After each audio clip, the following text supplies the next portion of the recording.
I had just met this girl. She worked next door to me. Want to ride with me out of town. Going to Florida, coming right back. Why the fuck I was so goddamn irritated with this girl? I'm going 100 down I-10 to try to hurry up and get back to Houston because I'm trying to drop this motherfucker off. If you was a George Clinton fan, everything went on. Yeah. In the 70s, everything went on. Yeah, you're right. Y'all mad about Bill Cosby, talking about Bill Cosby was wrong, but if you got a comic book, in the back of the comic book, it says Spanish Fly. The same thing. I have a sister that stripped, that it was an opportunity. It was an opportunity opportunity that came. I didn't want to do it. You want to? Oh, you was a stripper No, before. I didn't. The money was good. Let's not talk about you and your stripping days. So what I like is to be on my knees in the shower, and I like the warm piss on my breast and my ass. That's what I like. And he was in the garden tub, and he said, "Come on, Red, stand up on top of me and piss on me." And I pissed on him. I never pull up with nothing less than a four. When I smoke cigars, it ain't just for the show. I'm blessed from the dough and known for my city. I send a nigga. Yo, check it out. It's your boy Pop, right here. The biggest and baddest podcast coming at you. We starting it off real live, real authentic. It's called Big Stick Energy at the Den Cigar Lounge and Quad Houston Restaurant. So, I'm going to tell you a little bit about this podcast. We're going to keep it real simple. We're going to keep it gutter. We're going to keep it just like it is. So if anybody out there is offended, don't watch it. Bottom line, we're going to talk about sports, maybe a little politics, women, relationships, everything, any and everything that goes on with cigar talk. We have fun right here at the Den. And also, don't forget about Quad Houston Restaurant and Lounge, located right here on 4608 Alameda. Introduce yourself. Let us know what's going on with you and why are you here? Hey guys, my name is Coco. You can find me on Instagram, Coco from Houston. I'm in brand management and club management. Oh, and while I'm here to have a good time and talk. Let's go. Hi, my name is Jess Olson. I'm new to podcast at all. I'm here apparently because I was too opinionated last time I was here. So someone decided that I should probably join this. So I'm here for that. He was like, I think you need to be here. I was like, I don't. That was many drinks ago. All right, cool. Let's get drunk. We're going to keep it talking.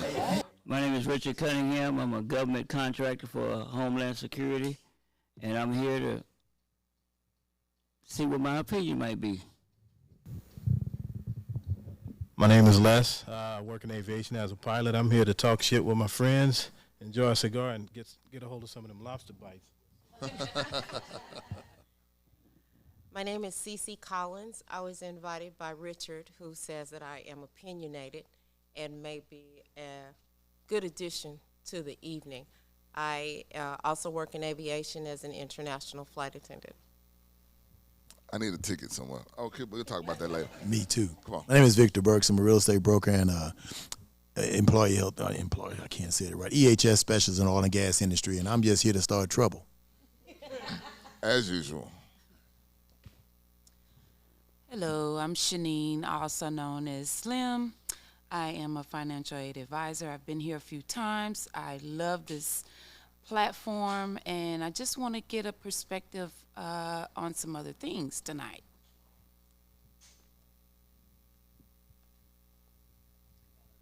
Okay, I'm Red Snapper. I'm in mental health, and you'll see why later on. I'm here because I like to keep it 100, and that's why I'm here. 100. We're going to get into something for you later, so I know you're a little antsy over there about certain shit. All right. My name is Doran. I'm a mortician, and I was invited by my mom, Cece. So one thing about that mother and daughter thing we got going on over here, that's nice. That's lovely.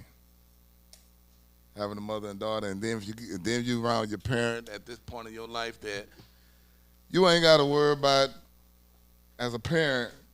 Now you can be friends with your kid at a certain age. Now, younger age, hell no. You got to be that parent.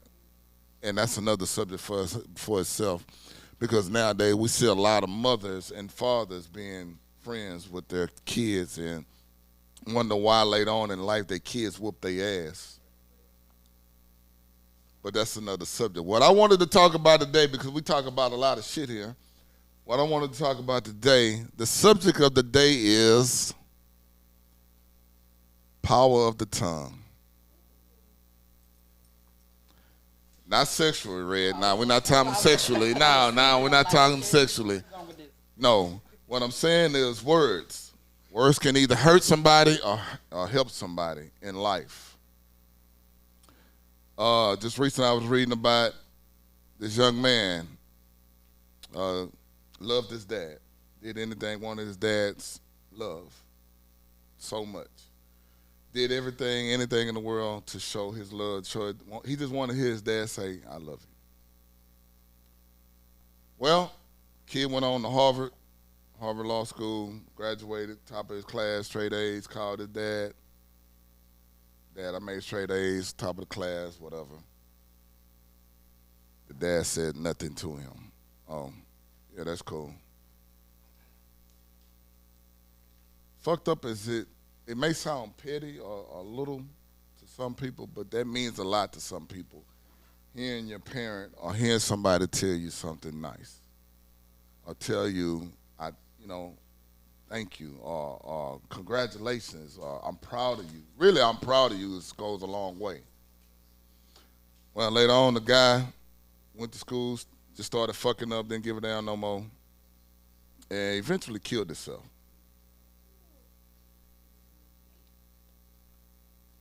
Y'all don't know, a lot of times, man, people, what you say to people can really fuck somebody up, man,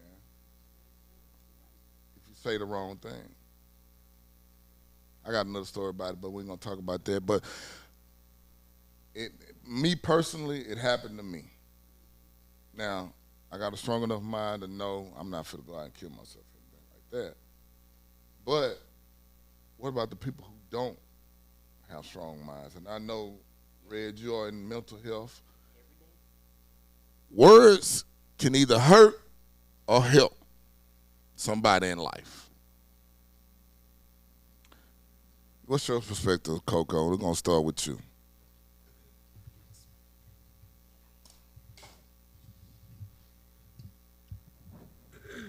I don't come from a very religious background, but right here, okay.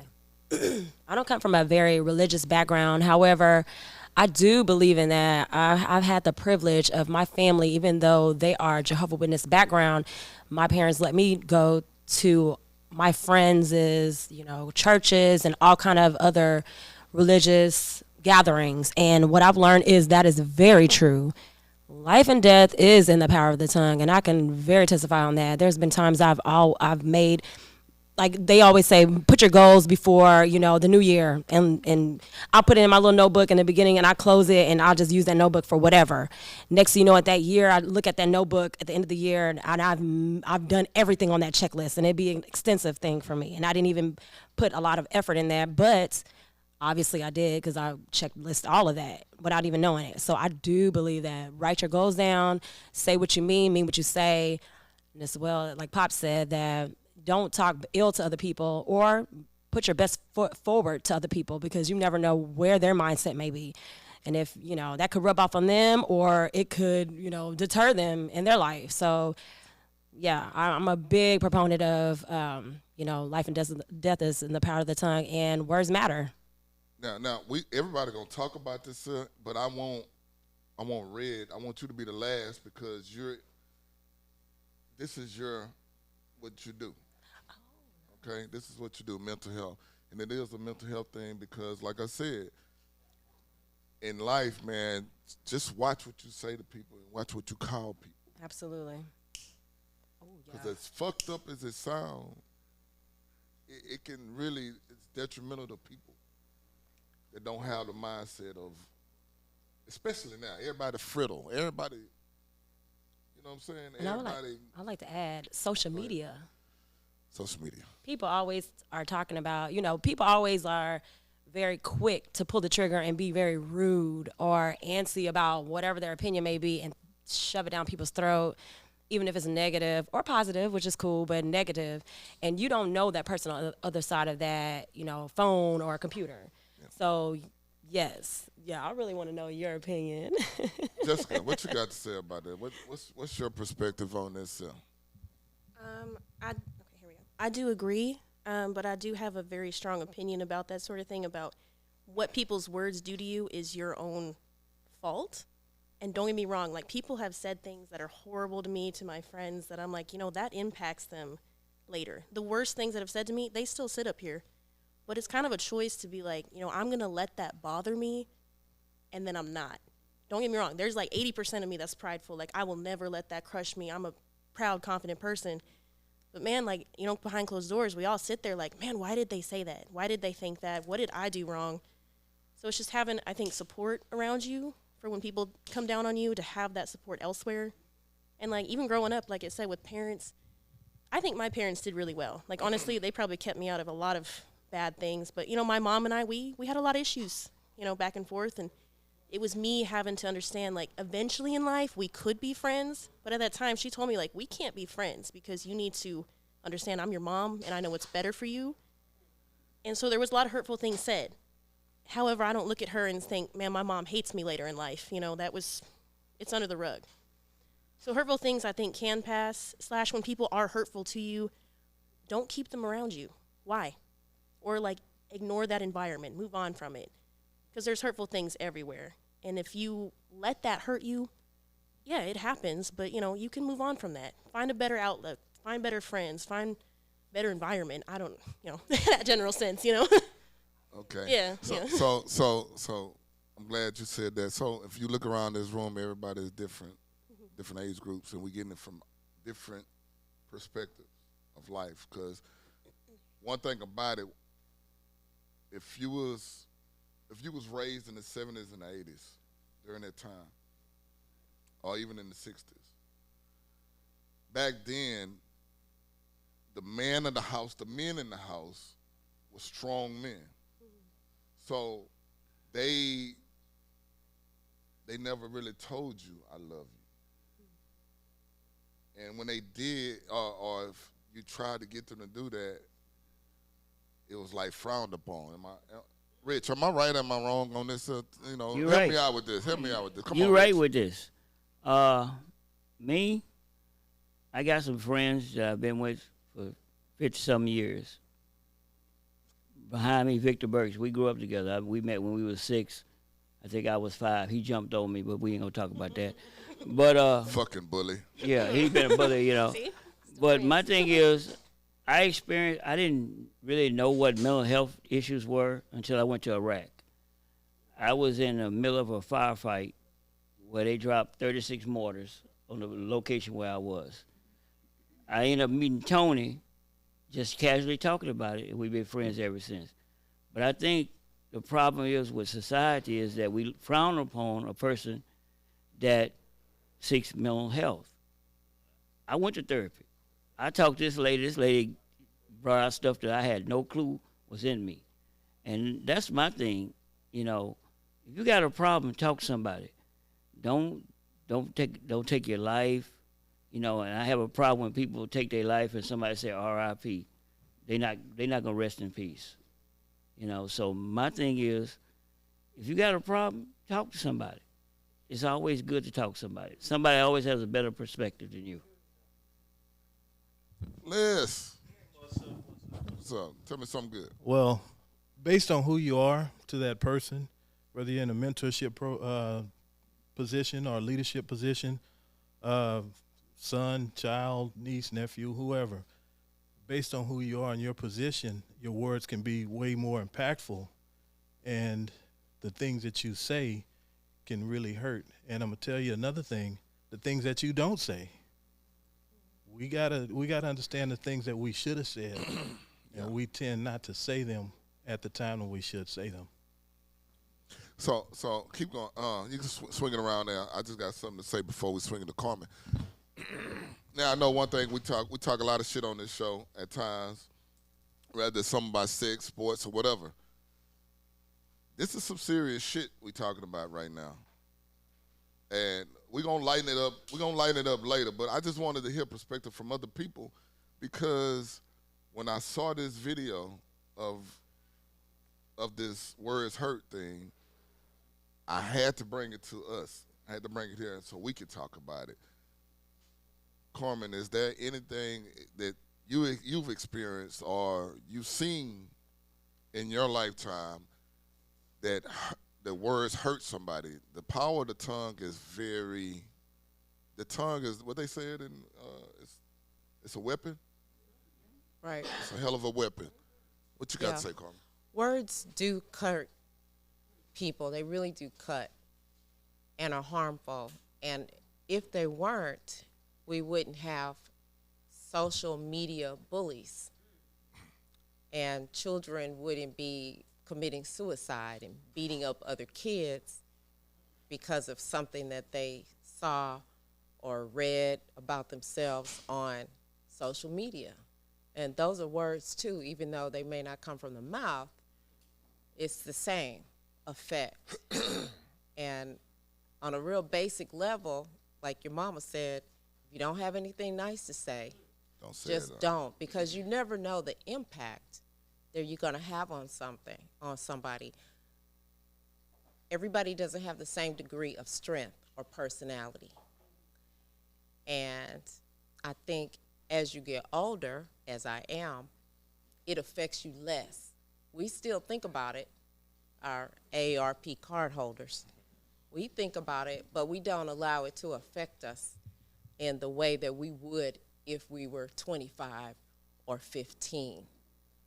But it's a real thing. It's a real thing. And mental health, I'm really glad that it is now in the forefront and not swept under the table. You know, what happens at home stays at home and all that, because it's important to be a whole person. And like Rich said, if you need to talk to somebody, talk to somebody. And it's okay if people hurt your feelings, they say bad things about you, but if you need to deal with it, it's important to not shy away from that and not be embarrassed about what may have offended you in a really deep level.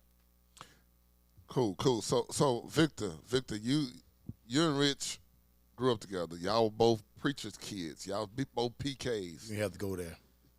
Which are the worst motherfuckers in the world to hang out with?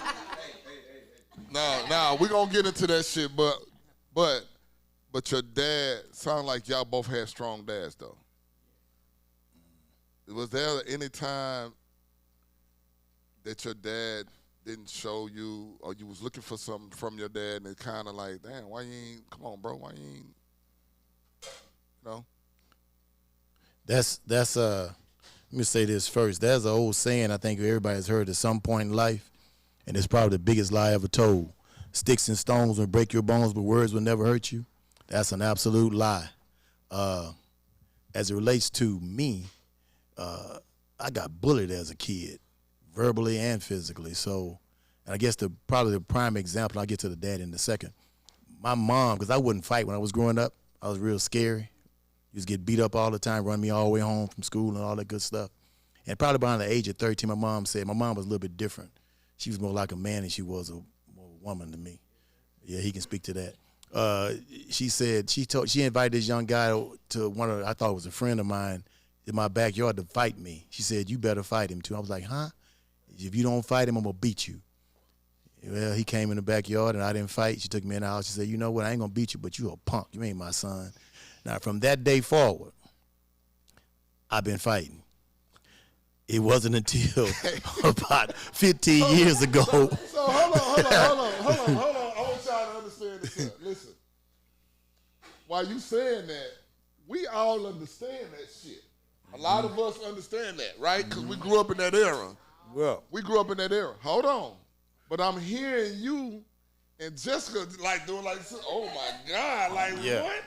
No, but that's how it was back in those days. Yeah. Back in them days, if you go home, you got your ass whooped, your mom or whoever, they gonna send you right back out there. You better whoop their ass. Yep, that was it. That's how it was. So I was born in the 70s, but raised through the 80s, and that's how it was. Yeah, but as far as dad was concerned, Go ahead. you know, physically present, emotionally absent, makes a difference. You know, so it wasn't a whole bunch of "I love you." In fact, I don't even remember that. But you know, before he left this earth, he said it. And as long as you clean up before you go, you're okay. But my thing is basically when it comes to words, basically, don't say to somebody what you won't want said to you, and you'll be okay. I wanted to say one Go ahead. thing. I grew up a cop's kid. My dad was strong and silent. He did not say he loved me. I knew he did from his actions, but the words did not come out of his mouth until about 5 years ago.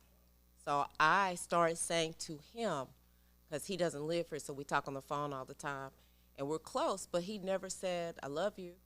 So I started saying it to him, and now he says it back. So sometimes you have to plant that seed of positivity to get what you need, because I needed to hear that from him. Wow, okay, Vic. So you had that's a hell of a reply of your father. Yeah. And we're gonna move on to Slim. Now Slim, isn't she a pretty black lady? That's pretty right there. It's unfiltered, baby. We're gonna keep it real with you over here. See those words, Just beautiful. just please don't negative. She just hold on, no, listen. When I looked at her, I just like she's just a beautiful lady. Thank you. Chocolate. There you go. Some chocolate over there. Okay. Okay. So Slim, on this subject about the power of the tongue, words hurt or help. Do you have any stories or anything you want to mention about this? I just wanted to say, you know, as an adult, I know that a lot of children go through a lot of turmoil and just a whole lot of nonsense, but they're children. It's no excuse for bullies. It's no excuse for people to, you know, make fun of children, but they make fun of children. It's going to happen forever. I just want to touch on adults that experience a lot of hardship when it comes to friends, when it comes to situations just in the world, because you might be embarrassed to talk to someone about what's going on with you.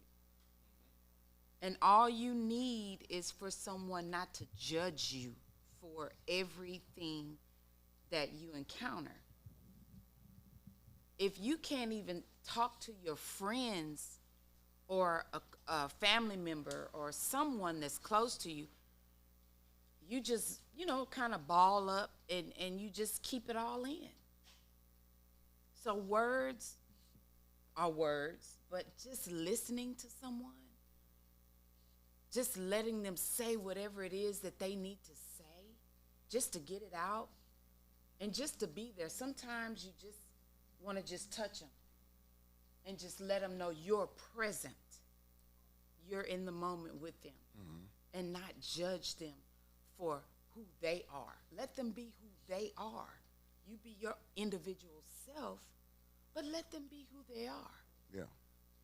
There's a whole lot of things that people don't know about people that they've gone through, that they're trying to deal with. Yeah. But if you're genuinely there for them, then they can open up and talk to you about things. But if you're just steadily saying negative things, negative, just beating them up, yes, what happens is that they take their lives because they're just, you never know where a person is in their life. In that moment, right then and there, they can go home and blow their brains out. So what you're saying is, listen to somebody vent. Just listen to them. Just let them vent. Because I'm thinking about it now, because a lot of people have stuff bottled inside that they just want to And even if it's a stranger, because a lot of times you just never know. You may be the person that helped that stranger. Because most people don't want to go to somebody they know because of the judgment they may get of that person that they know. But if it's a stranger and you sitting there and you listening and as a stranger, you might never see. But they got it off their heart. 32. What's 32 years? What you got to say? 32 years over here. Well, for me, growing up, I had one parent that was nothing positive to say, negative words all the time, and then I had another parent that had the most comforting, most support, and then I had grandparents that backdoored that. Yeah, she was the bad one. And then I had grandparents too that made up for that. And even as I grew, I still had that longing for those positive words from that one parent. But I think the foundation, when you matriculate through life, if you not ever have those words of encouragement, and now you're 50, like you said, a lot of people don't want to go get therapy. A lot of people don't want to reach out. So you have that foundation as a child, and you grow, you never really find a positive space with yourself. But I think a lot of the times, if you have that core, or your family, or close friends to support you, it makes it a lot easier to block out all the bullshit from other people that you don't really know. And I think a lot of the times, personally, a rule that I live by, if I have something negative or constructive criticism about what somebody else is doing, if you don't ask me, I'm not telling you. I'm not going to say anything, unless if it's her or something, I'm going to tell her. She ain't got to ask me. But if you don't ask, I'm not going to tell you. So that way, what I say, you don't go home thinking about that. Because people go home and they thinking about what you're saying. I went to my high school reunion 10 years, Lord. And people remember the shit that Just people 10? said back. Just 10? Shit, Richard over here be 50 right now. Shit. Cunningham going on 50 years class reunion. I'm sorry. Go ahead. But people remember shit that you said 10 years ago. Yeah. And they still thinking about that. And you went on about your life not thinking twice about what you said in that moment. You going to lunch or whatever, And so, but I think when you have a core, it's easier to block out the bullshit from other people, So one thing here at the Den and on Big Stick Energy, we try to keep everything authentic with everybody. So I got some. Keep it rolling. Hold on. Keep that shit rolling. I want y'all to hear something. Since we on that subject, keep that right there.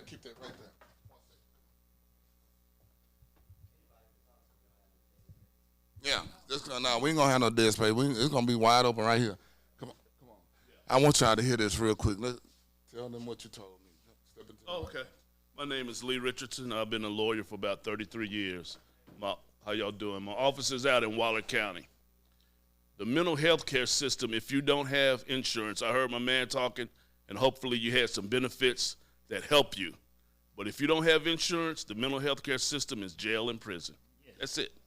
Right now in Texas, if you have a mental health client who's been in trouble with the law, they've been charged, the wait to get a mental health care bed to restore them to competency is 2 years.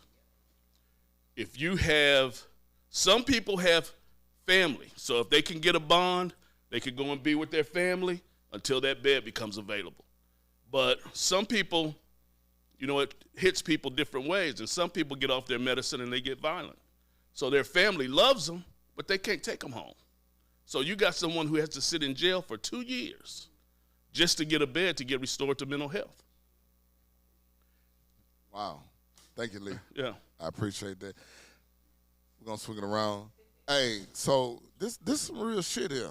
Like this and it really affects our community real hard because we don't go to therapy a lot, enough, or at all. I've been to therapy. I enjoyed it because I could talk to somebody that I don't know and tell them everything, and I know they ain't gonna go tell somebody, man, guess what, man? Yeah. Red, you're up. Okay. I heard a lot of people's stories and or life experiences or thoughts, and this might blow your head, but I'm gonna keep it 100, and that's just who I am, even with myself. What people don't know about me,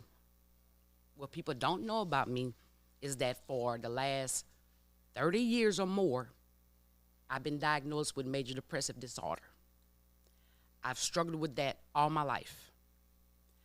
I took medication, or I'll be honest, I take it now. Because I took the next step and I said, I'm suffering too hard. So about 5 years ago, I said, you know what, I'm gonna go to a psychiatrist. I've been pretty, stable since then. The reason why what affected me to become depressed was some childhood experiences that I experienced with stepdad and things like that, and my experiences with men. And I guess that's why my mentality is so different. Every relationship that I had, every relationship that I have had, and I haven't had a lot, maybe 4, and I'm 51. Every relationship that I had, when we get in an argument, I was always a fat bitch. Even when I was smaller than this, even when I was the finest thing in the world, for some reason they knew that my attention from people was lifting me. So when we get in an argument, they wanted to tear my character, tear me down, and they did. And like she said, or someone said, you can't let anybody do that. But at the same time, when you're hurt and you're weak, and that's what I was, they tore me down. I ended up, for 30 years, like I said, diet pill. It fucked me up so bad. Diet pill, weight loss surgery, injections, slim fast, slim slow, whatever you want to call it, motherfucker, because it didn't work. Just all of that, because they made me, and I allowed it, but it's still, it's a chemical imbalance that you have. So no, it's not easy to say, oh, just, it's gonna be all right, feel confident with, no. When you are hit with some words like that, continuously, like she said, it stays with you. It stays with you. So, like I said, keep it 100, I deal with it every day. And the only reason why I had not gone to see someone is because I'm like, wait, I help all these people. I got 2 degrees. Why I can't come up with a solution for me? Yeah. So when it hit you, you can help people all you want. But when it hit you, it can be a whole different situation. So one thing about it, one thing about all of this, and I'm glad you spoke on that. We as men and women, when men break down a woman and call the woman that, it's this fucking insecurity. Because I've had verbal back and forth with women that I've been with, but I've never broke them down to the point of, bitch, you ain't this. I never call a woman bitch. Not to her face. Never call a woman. Right. But it's just the respect to me. I would never, no matter how bad it is, I would never call a woman a bitch. And most women that do that, most guys that do that to women, very insecure about whatever the fuck it is they got going on. It ain't that. Look, I've been in the worst fucking arguments ever. My ex-wife, we argued from sun up to sundown. Well, she argued, I just listened. From sun up to sundown. But here's my thing, though. No matter how much we got into it, I never called her out of her name. I never degraded her. Because that shit could really ruin somebody's life. No matter what, but that's the security I have. I don't know about other men, Other men don't have that. We, as a people, all of us, to me, before I go into that, to me, a woman is the most beautiful thing in the world to me. Most beautiful thing in the world to me. I'm just going to say that. And so therefore, as a man, you got to take care of something that's precious and beautiful. No matter if we break up or whatever, at the end of the day, if we ever break up, or, I've been, had those relationships that we broke up, we're still cordial. Now, it might not start that way of us not being cordial. It's going to end that way because I'm going to make it that way because I don't hold grudges with nobody. And the reason why I don't hold grudges with nobody because I want my blessings. I love it when God bless me. So I'm not going to hold nothing against nobody. Now, I know how to treat you. I know what to do with you, but I'm going to still treat you cordially, and I'm not going to hold a grudge against you at all. We have to start having that mindset. I'm not saying everybody needs to be like me because that works for me. I can sleep at night knowing I ain't got no problem with you no more. You know what I mean? So now we have to listen to people when they have problems. We have to be able to understand. Even if you don't understand, just listen. If you don't understand, just listen. So, with that being said, what else we got? We got some more time? I can go to the next one? Oh, shit. Okay. We keep rolling? Okay. Shit, we're going to keep rolling. So, anybody got anything else to say on that? Anybody got? Come on, Kyra. Come on. Kyra's here. Come on, Kyra. Come on. What you got to say, Kyra? Everybody, this is Kyra, attorney at law.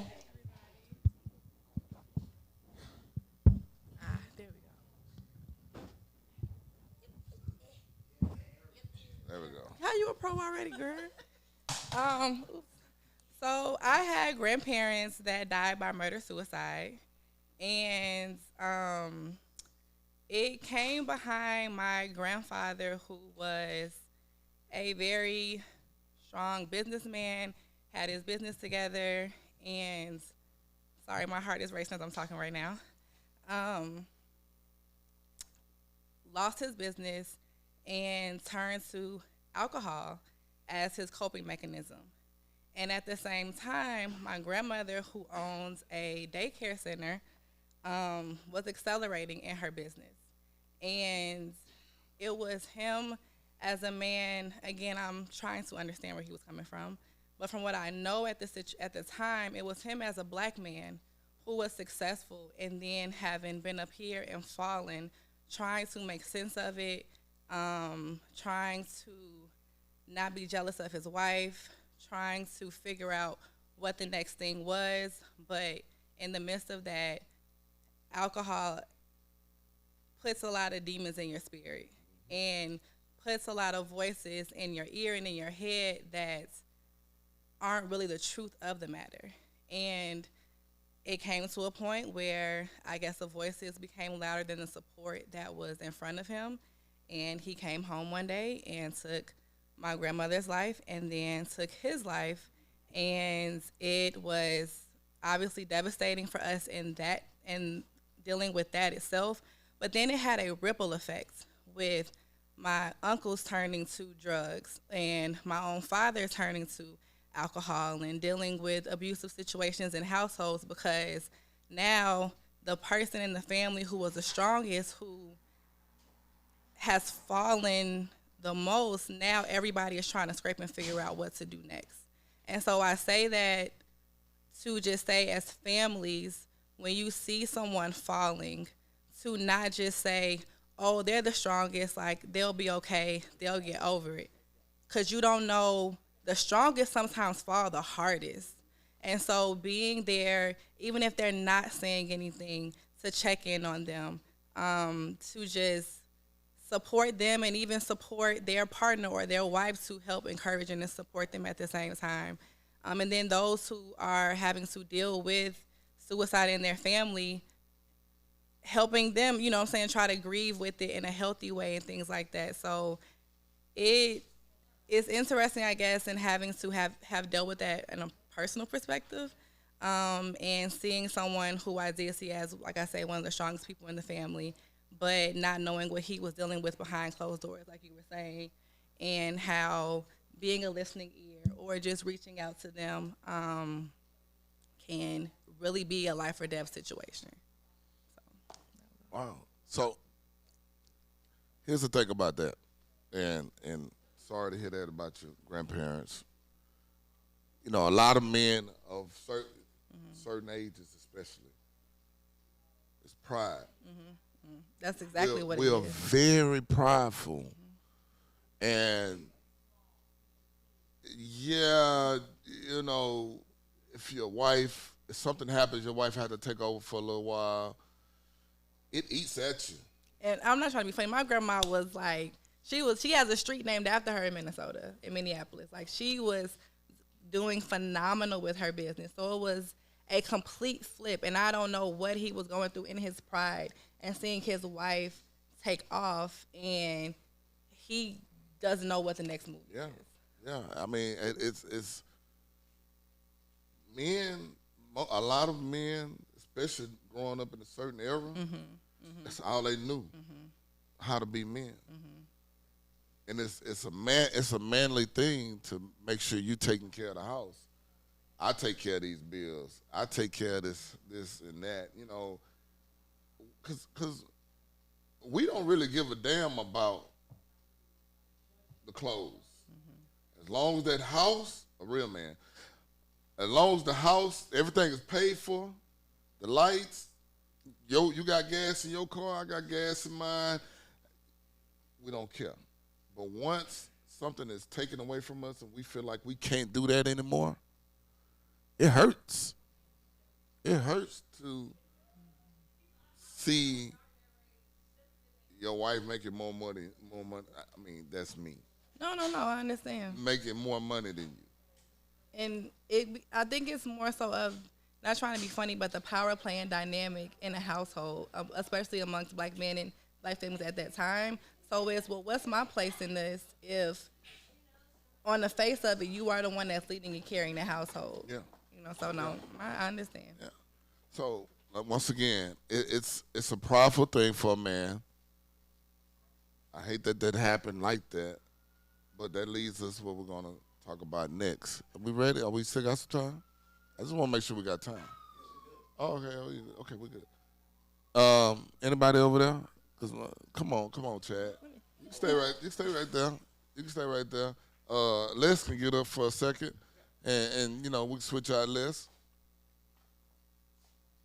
What you gotta say? This is Chad, everybody. Chad. Hey, Chad. I appreciate it. Welcome to the AA group. All right. I'm a 51-year-old man. I am, we got a little background. I'm an ex-FedEx employee, new City of Houston employee, thank the Lord.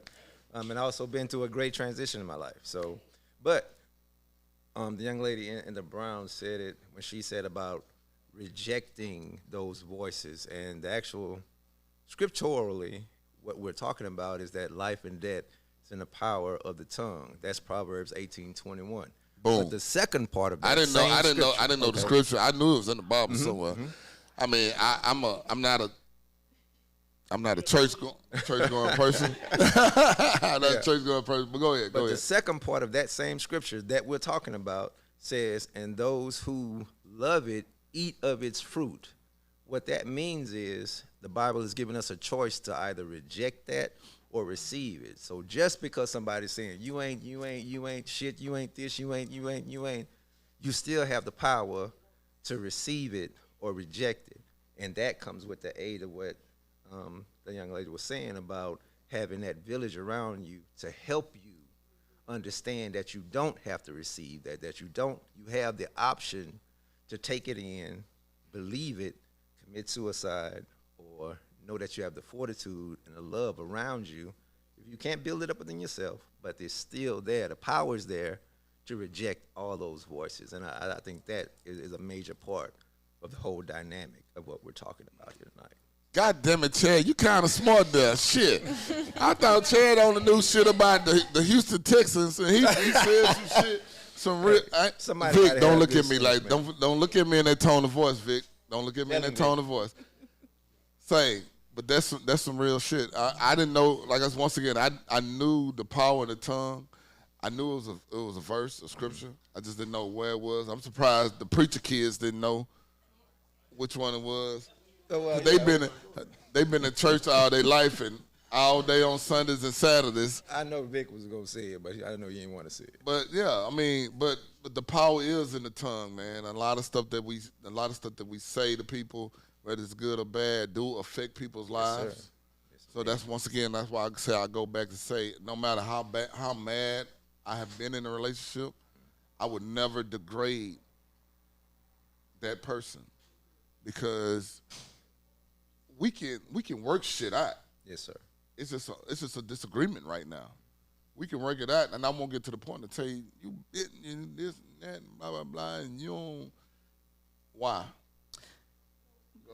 Sorry, really quick, but then also as to say that, and by no means am I saying that my grandmother did this, but as Black women, often we do beat a man down. If you ain't got no job, what are you doing? Well, like taking a step back and understand, we can't understand what it's like to be a Black man, but no, you can't. To have the empathy and the sympathy of what that's like, and if he's trying or if he's down or maybe he doesn't have the capacity at the time to really push forward, but having the patience and just loving on him through that time and not beating him up if he's down and out and not operating at his best capacity. Jessica, you got something to say? Yeah. Okay, so I do agree, like I said with my point earlier and with you, but I also agree back here, like not everyone has that circle to branch out, and some of us end up stuck. And I'm not sitting here on a pedestal saying, oh, I'm just confident, I never had these thoughts. We all did. And so my two things is like mainly you need to know your damage and also talk to the right people. Mainly like if you're damaged, you need to know that, and when people reach out to you, you need to have respect that they're actually talking to you and you need to listen to them. Also know your damage, that if you need help, you need to talk to people. And I say talk to the right people because every time I reach out to a friend and it would suddenly be on their problems and now they're crying in my arms, I'm like, I came to you. Like, I'm confused. They're there. You know, it's also the fact, like, I have really good friends, but they don't know anything about me. There's maybe 2 people in my life that I actually open up to, and it's just, that's a choice. Some people around you, they talk about everything in their life, and I don't know how, and it's exhausting, but I love to be that person for them to be like, okay, what happened now? Even though inside I'm battling these demons like you have no idea. But it's also like, you know, they chose me to be that person to talk to. I've had strangers I've never met and never want to meet again that they just chose me at the bar to be like, you know what, this is going on in my life. And I'm like, wow. I don't have a response, but they chose somebody to talk to, drunk or not. They're in a moment that they need to be vulnerable. And that's what it is. You need to choose the right people to be vulnerable with.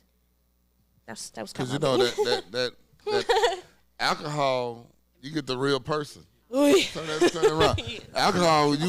Alcohol brings out the real person, or what you really want to say to somebody.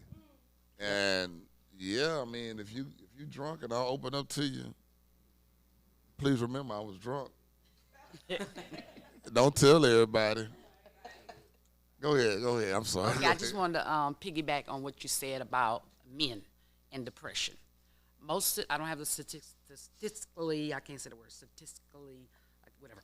I don't have an actual number, but most of the patients that we deal with are depressed, the men, and you know what the significant only 2 reasons are? They can't take care of themselves financially. They fell off from here, then they went here, or they can't take care of their family. That will tear a man down. Like he said, what a man's supposed to do and want to do when things just fall off and he can't provide, that's what we have. We have mostly men that was doing great, lost their job, maybe got a divorce. I mean, it's just it's very prevalent with men. It definitely is. Like I said, because men, a lot of real men, we take pride in taking care of our business, and taking care of our families, and taking care of our kids, and taking care of whatever it is in our life. And when that's taken away from us, in other words, how many of us in here have played sports? So listen to me. Sports is life. Because every game you go into, you got a game plan. Just like in life, you got a game plan. Now, what happens if the game plan goes sideways? You got to figure out something else. How I'm going to score this touchdown? How I'm going to get this to the next thing going in my life right? Because that didn't work out right. I used to coach. As a coach, we would go into the game. We have a whole game plan of what we're going to do. 9 times out of 10, that shit didn't work. And I tell people, well, playing A as a kid for me, I wanted to be a professional football player. Well, go to plan B. I ain't gonna lie, I'm down to playing double Z now. Shit, I'm at a whole nother plan now. You know, in my life. So, but you have to take the things that didn't happen or your plan didn't go right and say, you know what, I get it. I understand. Let's see what we're going to do next. You got to come up with another plan. Most people don't have that mentality because that plan that they actually had was all they had. That was it. And they don't understand that, okay, that didn't work. What's next? Let me. That's why I'm glad you said sports because I dealt with a lot of guys in sports. A lot of guys, because they was the top in high school, they went to college and they thought they was going pro, or they're already pro, and then they get cut. These men are very depressed. You have a lot of people in sports that are really depressed because they didn't hit that other level, or they didn't maintain that level. And that's why sometimes they turn to cocaine. You know, you hear that. One of my friends, that's what he did because he just got cut. You know, he got cut. So it's like, that's just, people turn to different things. Alcohol, and I know I'm one of them. The alcohol makes me happy. Ain't wild too, but it makes me happy. So. All right, 32 got something to say. What you got to say, 32? I think a lot of the times men need the same affirmations and reassuring words that women do, but men not gonna say it. You know, one would be like, "Well, you don't say it, you don't tell me," but men not gonna do that. So I think a lot of times, like for a woman in a relationship with a man, that's part of the job. Is you don't tell them when the Cowboys playing in the playoffs. But tell him when you laying in the bed. Shut up, man. Shut up. Richard already know. We're not getting into the Cowboys today. Hold on. Time out. Hold on. Do not take that microphone and say nothing. She just came up with a team. She didn't say your team. Sorry about that. I came up with the only team. Sorry. Hold on. That's not what we're talking about today, right? Go ahead. No, go ahead. She said the team that came to her mind first. Now leave it alone. Let's go. We ain't gonna talk about it. Okay, we ain't gonna. Thank you. Come on. But tell him when you making dinner. Tell him when you laying in the bed with him. You know, and a lot of the times like that, if a man has that support from the woman when he is down here, those words will keep him from being in that depressed state or falling so far into it. If you like, what you doing? You know, tell him, hey, baby, I know you working hard. I know, we going through a bump, but you work hard. I see you. I got you. And I think that would bring, make a man be a little bit more. Yeah. Okay, we about to wrap this up. What you got to say? Real quick. Really fast. For those who are prayerful and those who may not be prayerful, even if you don't have anyone to talk to, or even if you do have people to talk to, God is always there. If you don't have to do it in the traditional way. If you just have a conversation and talk to him like, Lord, I'm struggling. I don't want to go on. I want to do this. Or like talk to him like you would talk to anybody in front of you. He is listening, speaking from experience. I promise you he will bring you the right people. He will bring you out of it in a way that's fitting for you. But I promise you, if nobody else is there for you to talk to, or even if they are but you don't want to talk to them, just talk to God like you would anybody else. And I promise you, he loves you and he got you. All right. And I'm glad we're going to wrap this part up right now. But so we talked about mental health. We talked about the power of the tongue, where it goes. When we come back, we're going to go into something else. We're going to talk about the delicious food that we're going to serve you guys. Right here from Quad Houston. Quad Houston is one of our sponsors, along with Brock Brand and the Dead Cigar Lounge. So we'll be right back. This water is running through me because I've been drinking a whole bunch of bottles of water, as you can see. And I got to go use the bathroom. This deliciousness is our lobster bites that we're getting ready to put on the menu, and you guys are the first ones to try this. Ask me how I come up with this recipe, because I watch a lot of Instagram and Food Network stuff. And I wanted to try it and let you guys try this and see what it's like.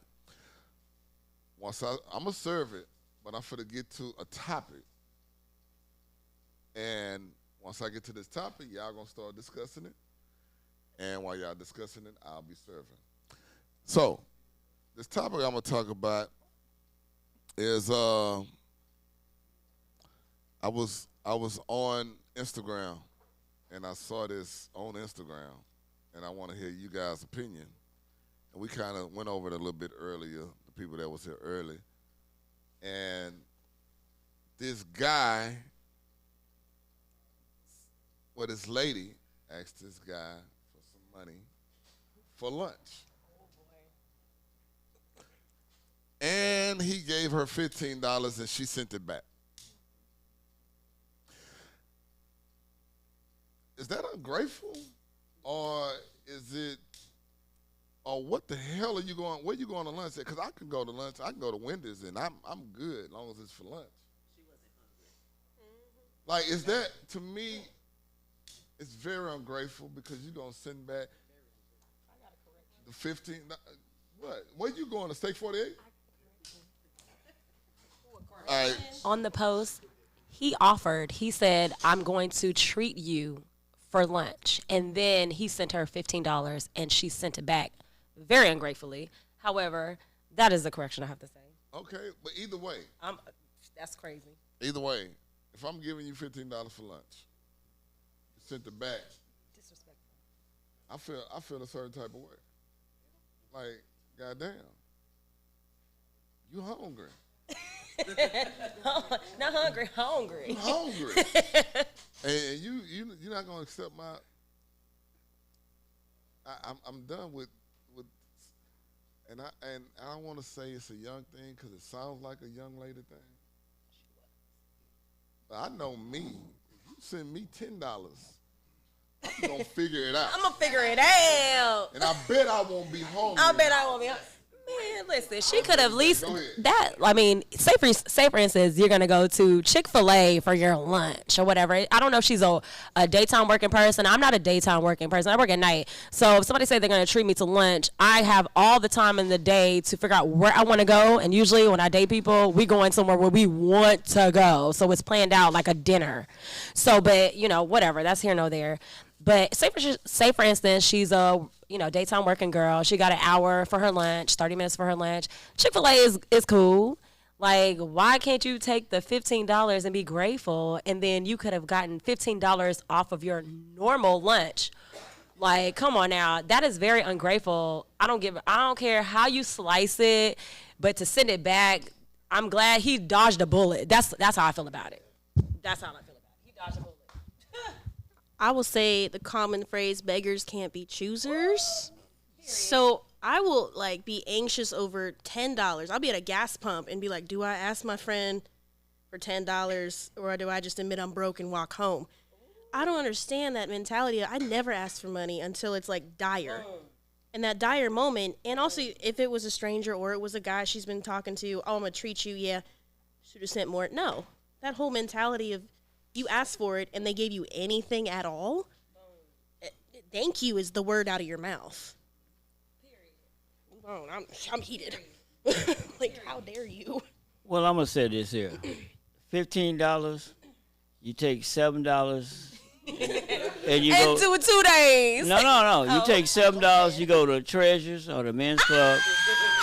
Oh, get an all day you can eat. And you get a buffet. You get a buffet with prime rib, cracked crab, all these amenities on it, and you still got $7 the trick on. Yeah, and then you still got a little side money. You want to win. Dinner in the show, baby. So, Dinner in the show. Yeah. It's some resticences in your and face. then you got the ambiance is beautiful, and I'm not understanding it. But that's just me. I'm old school. Right? Old as hell. Well, you got to ask a question. Oh, I'm sorry. I apologize. Well, the question is, where are you at in the relationship? Oh, those people didn't know each other. They didn't know each other. So she should have been grateful with $15. Yes, exactly. Yeah, all the more reason. But then again, it also could have been a test on his part to see where she was mentally. She failed miserably. Miserably.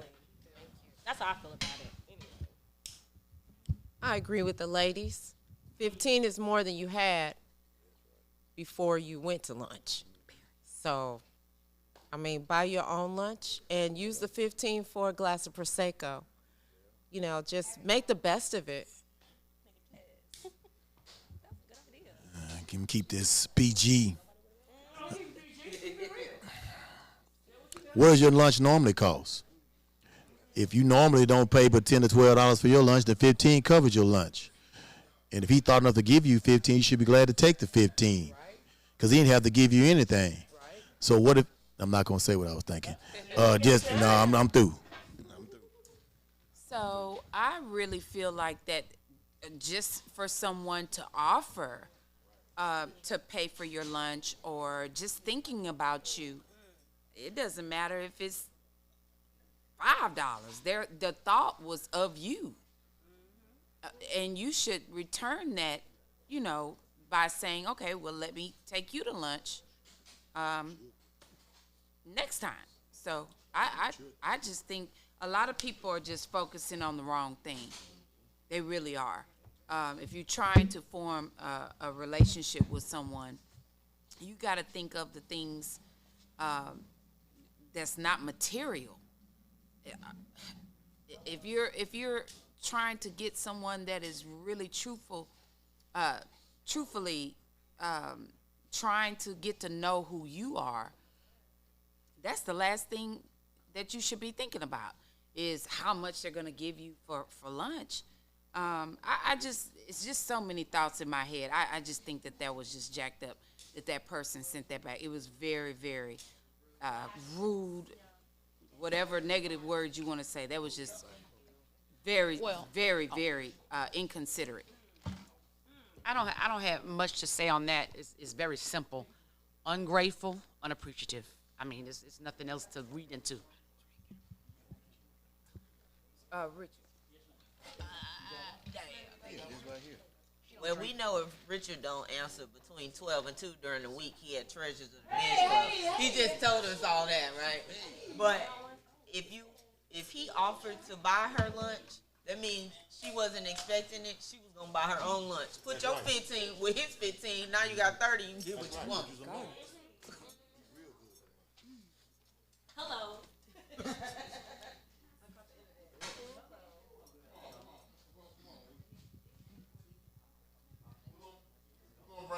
Ham over here. So good.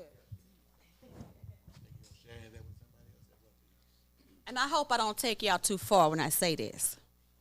What's the root of the problem? Men, you guys have given these bottom feeders a position that they should have never had. Period. So that's the root of this problem. Again, letting these bottom feeders don't have nothing. You got them on the side. You done got their nails done. They not doing nothing. They ain't doing shit for themselves. But again, the root of this problem is men have given bottom feeders a position they should have never had.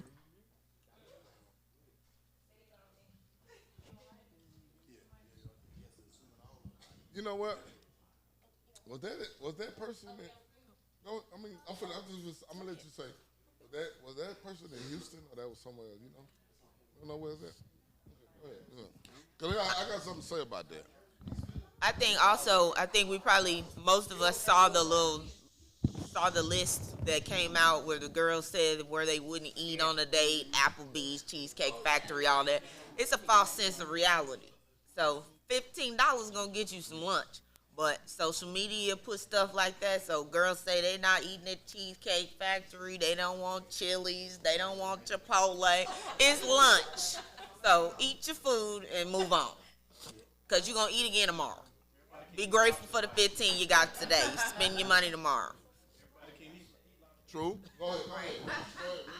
Well, I'm trying to understand. I had a young lady ask me one time, she wanted to go to lunch. And she said, we can meet between 12 and 12:30. And I asked her, I said, where do you want to go? She said, I want to go to Steak 48 or Ruth Chris. Hold on, wait, whoa. So I said, okay. Hold on. I said, okay. I said, well, call them and get us a table, and we'll go. So she called like 11:30. She called back and said, the phone. They don't answer the phone. And she called like 3 different places, and they never answered the phone. She had no clue that a high-end steak restaurant don't open till 4 or 5 o'clock. So when I said, well, you going to have to go after 5. Well, I got kids. Well, you never been there before? She had never been there. But she wanted to go because she saw it on the internet. And that's the thing about it. Everybody wants to do something that they seen, but you got to know. When they come to their table and say, you want what's that, the lettuce wedge? And you don't know what that is? or they ask you, do you want or they ask you your steak butterfly, and you don't know what it is, and you gotta ask what a la carte means. That's a problem. Hey, what is this market? Yeah, what is market? Don't even worry about market. Yeah, why is there no pricing? Don't even worry about it, baby girl. Don't even worry about it, baby. Don't worry about market. It's still at the market. That's what it means.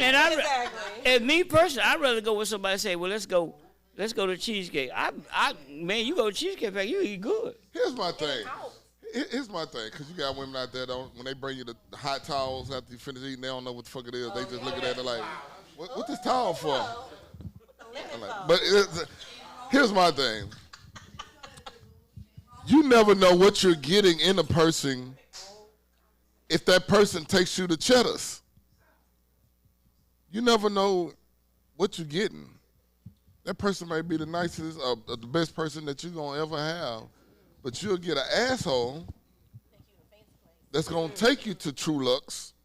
And then you be a crime scene. And then you be, Then you got a crime scene. Yeah. So don't be, yeah, you're right. Social media has a lot to do with a lot of this shit. Because that's what a lot of them see. They see social media. They see Steak 48, which I think is not the. Anyway, we ain't gonna talk about Steak 48. It's not what you think it really is. It's over. A lot of this shit is overrated places. When you could come right here to Quad Houston on 4608 let's go, baby. Alameda and have a good meal, have a nice vibe. Smoke your cigar or a hookah and chill. Listen to good music. Grown folks music, because we don't play that young shit. Grown folks music. 4608 Alameda, you can come right here and watch that shit. But I'm saying, you go to these high-end ass places, you ain't going to do nothing but shit it out anyway. Yeah. I have a question, sir. Yeah, go ahead. I got a question. Is there a problem with a man or female that don't have a passport? Oh, you done switched it up. You done switched it up. Okay. You done switched it up. I was gonna say. Hold on. Now listen. So here's the thing about when you're dating now. I've heard women ask about passport. You have a passport? We need to get to know each other here Social first. media. Before we even talk about going, can we just go to Lufkin for a second and just hang out? If you want to go out of town, Out the country. We can go to Corpus Christi and hang out for a second and get to know each other. Because if I take you to a whole nother country, and what happens? I don't like you. I better know you. Boom. Like, Or the sex is trash. Oh my God. Or because we doing it when we go out. This is what I'm saying. Oh Lord, I got some things in the If we chamber on a right flight for here. 6 I'm gonna let hours, him talk we real quick. Yeah, we doing If you're on a something. flight for 6 hours, we fucking. Yeah, we fucking us We up. fucking. You on a I'm just flight saying. for 6 hours, we And, fucking. hey, hold on. And let me just say this. Disclose this when I was single. So, Yeah, man. but you have these women that ask guys, you got a passport. I'm like, man, let's just go. Let's just go to Louisiana for a second and see if we like each other first or something. We're gonna go out of town. Do not be saying you want to go to Turks and Caicos and to Dubai and shit like that, and you really ain't never been nowhere. I'm sorry, go. That's just me, cause and now it is some travel whores out here. Yeah, it's a bunch of travel whores. I got some friends. Like It that. is some tricks out there that gonna do it. I got some men like that too. Go ahead. Pop, that's his I was question. gonna say that. Hold on. Go ahead. Go ahead, Coco. Social media is a highlight reel. Don't get it twisted. People are only going to post the best of their life.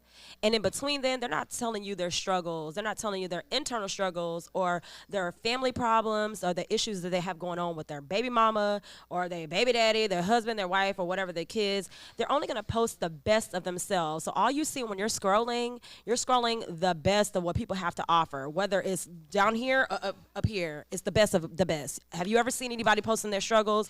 No, unless they're posting it to their circle of friends that got into an accident. They're showing their accident. They want to get, oh my God, I'm so grateful that you're still still here. Or if it's a Hey, hold on. Exactly. Time out. Or if it's a chick that just she just broke up and then everything she posts now is niggas ain't shit.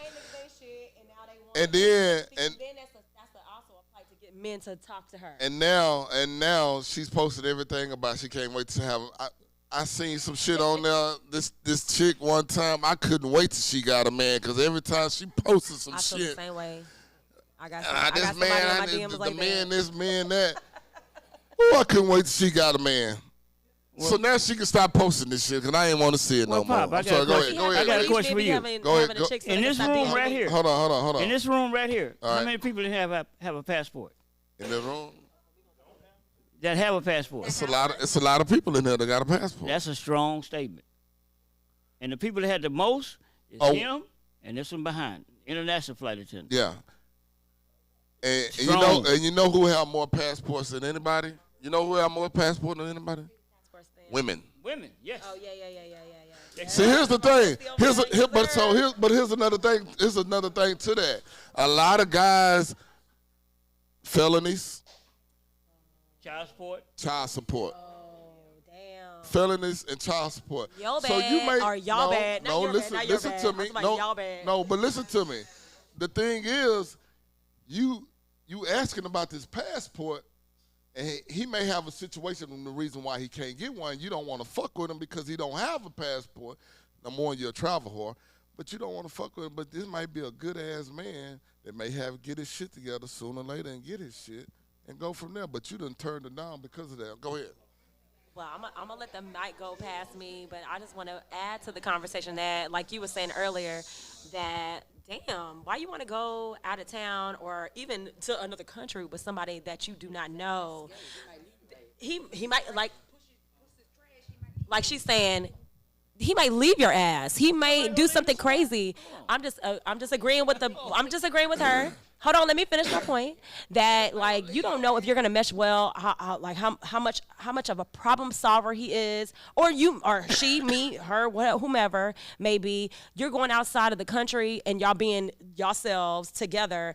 That is a very risky situation. Like Pop said, go to Lufkin, go to freaking Beaumont, go to freaking out of North Side if you're from the South Side, go to the South Side if you're from the North Side first, and then see how y'all fare together. Because going out of the country, that's another beast on its own. Well, not only that, I've seen these movies of abductions and shit. I've seen these movies of abductions. And if I take your ass to a whole nother country, I'm not Liam Neeson. I don't know what the fuck to do. This ain't taken. If your ass get taken, you fuck. I'm gonna do my best to try to see what I can do, but I don't have no special set of skills to find your ass. If we going out of town, we go to London or somewhere like that, you best believe if your ass get taken. Well, but check this out. Go ahead, Rick. You want to go all of these different places, but you ain't seen shit right here in this country. Your ass ain't been to Louisiana, you ain't been to California, you ain't been to New York, Miami, wherever, but you want to go to all these exotic places. Why? You ain't seen shit here yet. You haven't been out of Houston or Texas. What we got? Hold on, time out, y'all. Time out. We need a time out. What we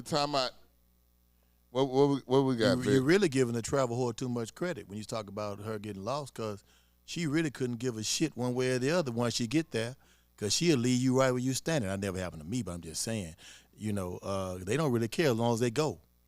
At the end of the day, they have been playing like that because they get posted on Facebook and look where I am, and you won't be anywhere in the picture.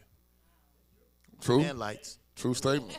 Well, if for me, if I was looking at it from being a male, passports, especially for people my age, it's just becoming a thing. It's like you got a passport. But if your passport was issued in 2023 and you got one stamp, don't ask me if I got a passport. Who said they was on their third? Listen. There we go. Listen. There we go. Listen. I'm when my ex used to go out of the country and go places with her friends, and I used to always tell her, like, stay with somebody, because you can't trust going out of town. You can't trust. Hell, you can't trust going to fucking Louisiana, going to New Orleans and veering off by yourself without being a female. Yeah. So and you gotta know the laws, because what happened is. Let me time out. One thing about it, and we're gonna talk about that too. Now I was just thinking of that with the girl in Dubai. Went out there, she being colored. I'm just gonna say it. That's what she was. She's acting a damn fool out there. Go ahead, Slim. I just wanted to say, it's great to travel, but it's a lot of people that don't even have health insurance or dental insurance or just yeah. Your kids need shoes, and you trying to fly out of the country. I mean, a lot of things you got to have priority. Should take priority. You don't have savings. You don't have. I'm serious. Nah, for real. It's fine. If you got the money to travel, travel. But if you have issues with your everyday life, you don't even need to be thinking about traveling or doing anything. I mean, that's great that you can travel. But if you don't have your shit together in your everyday life, you come home to your lights out, a lease, what is it? Eviction notice, car gone. This is everyday life that you need to worry about, other than stamping. I'm just saying. And hold on, and listen. Y'all work in aviation. Y'all work for the airport. It's tax season coming up. Oh, they gonna be flooded. Everybody gonna be gone. If motherfuckers ain't getting a goddamn car, they getting a place to stay. They going on a goddamn flight somewhere. That's true. And you ain't handled your business. Hold on. The people who ain't got a damn job that be traveling the most. I swear to God, where they be getting the money from? I know somebody who don't have a job.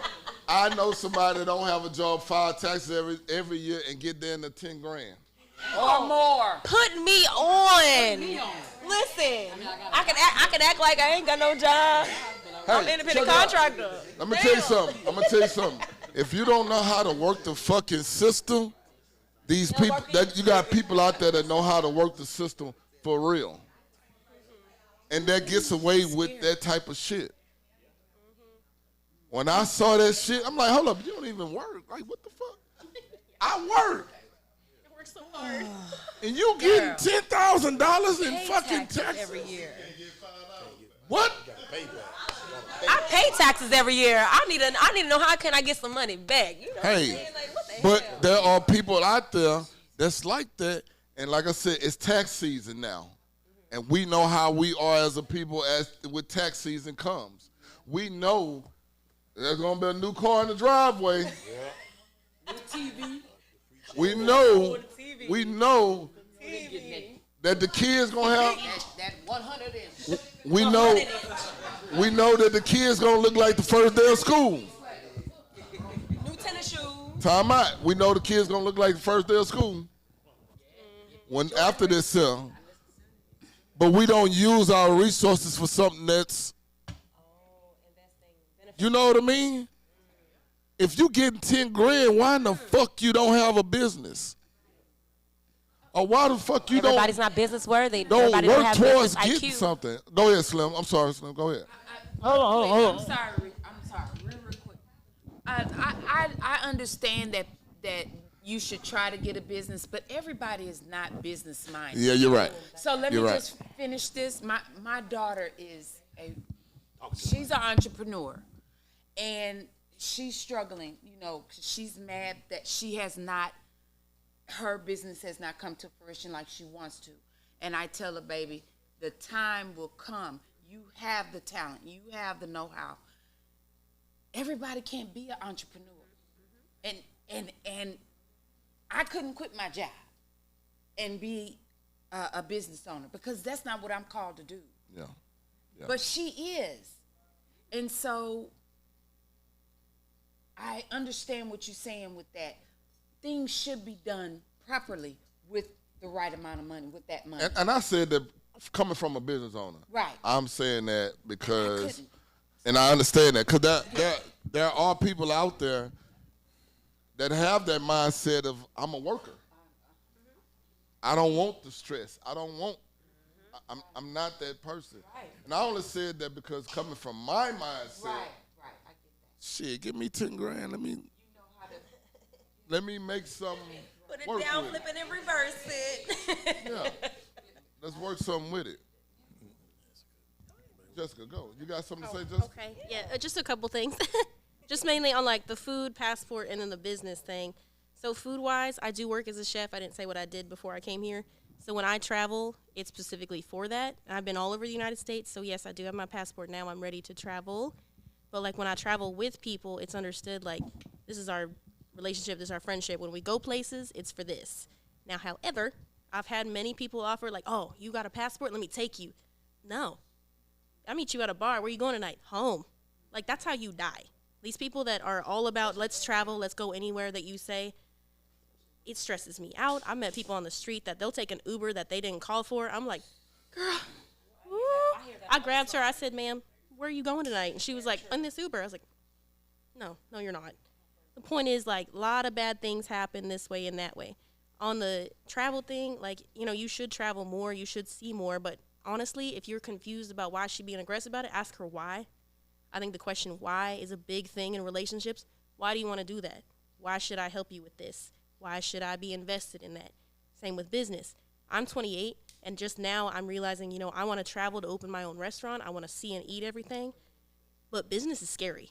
Like, I've had many friends among me that are business owners, and they'll say, like, oh, you should invest in this, and you should start this. I'm terrified. Like, that's a big commitment, and I agree.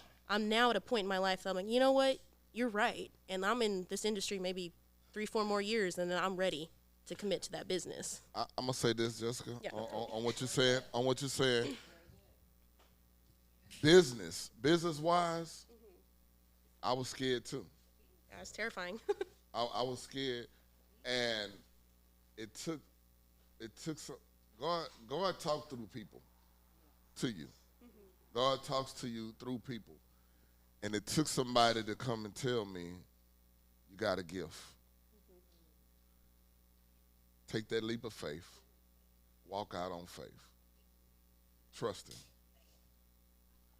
And that's why we're sitting in this room right now. Because although my partner invested in me. And no matter how much I put in or no matter how much he put in, it's still on me. Because I'm the one that had the idea. I'm the one that put everything together. So if I fail, he failed. But he chose me. And it was scary for me because although it's not all my money, he put up most of it. It's still exactly. I had to have the faith in it on doing this too. And every day I thank God that he gave me the faith, enough strength to say, all right, this is what I really want to do. Well, that's a big thing on the business now for me is I gave up going to college now. I've decided I'm done investing. I was going to go for dental hygiene.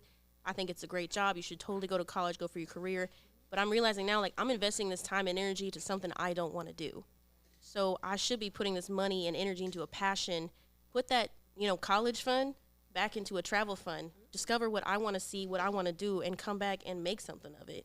Or I think it's a huge debate people have of when it goes to business, am I going for the money or am I going for something I'm passionate about? Because what you're passionate about may not make you money. And that's a big debate. Well, if you're passionate, the money's going to be there. It will be, yes. And I will you love be a millionaire? And listen to me. I love doing what I've done. I've been in this business for over 25 years. I done help people start their own business. From managing, DJing, bartending, I even worked the parking lot. So ain't shit in this place, then on the car that I can't do. I can get my ass in that kitchen, I can work in the kitchen. I can get my ass in the DJ booth, I can work in the DJ booth. I can wait tables. I've done that. But I was passionate about that. Very.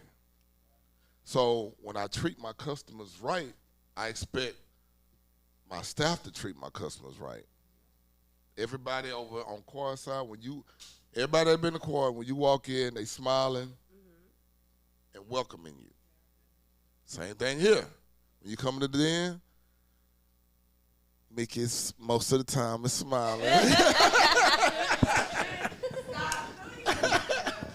Most of the time she's smiling. But it takes. She's nice. She was nice to me. No, hold on. Listen. She was super nice to me. Listen, I'm gonna tell you. No, here's what I'm gonna say. Mickey's like an onion. You gotta layers. You gotta peel up. It's layers to it that you gotta peel back on. That's all I'm saying. What 32? What you have to say about it?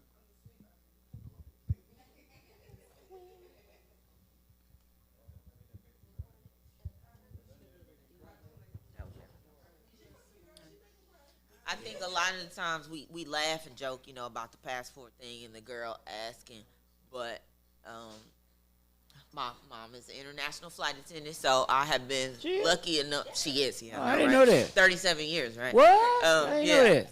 But I have been lucky to travel the world. I've been to 20 countries, and because of social media, traveling and all that, you get pictures, it becomes boastful. You got a passport, but it really should be humbling. Because we live in the top 8% of the world's wealth population over here. There's people in the CUNY homes who live in 92% of people in the world that's poorer than people who living in the projects in the United States.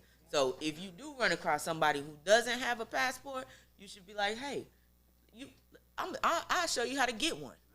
And if you know the person, okay, we go somewhere. Because it's a whole world out there. People pissing in holes. So when you have, it should be a humbling thing, not, oh, yeah, taking pictures for social media. I was here, I was there. You ain't got no passport? It shouldn't be like that. Come on, Kyra. Come on, Kyra. Yeah, Excuse me, counsel, you have a passport? Come on. I don't even know why you even asked her. Yes, I was just in Belize this weekend. It was beautiful, but not to be boastful. But no, so I totally get what you're saying, and I 1,000% agree with that. But on a dating side, I'm not judging him if he doesn't have it, but I am going to ask more questions about his exposure. How do you treat people that are less than you? Because traveling, you do see a lot of impoverished third world countries that open your eyes and make you grateful for how you do live in a certain state. So I am like, okay, if you're in certain situations, like, how do you act? Are you cultured? Do you know how to interact with people of different beliefs and cultural backgrounds and things like that? So I'm not judging him if he doesn't have it. I would hope that he does, because if I'm like, hey, babe, I'm going to Belize this weekend. I got everything taken care of. Can you come? And he's like, no, because he doesn't have a passport. Huh. That's true. That's true. That's true. That's okay. Very true. Very true. Very true. Well, so, but we can't get to that point if. So you're right.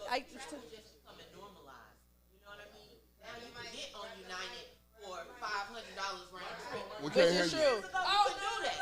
You know what I'm saying? So I'm saying for the age group that we really talking about, 20 years ago you couldn't do that.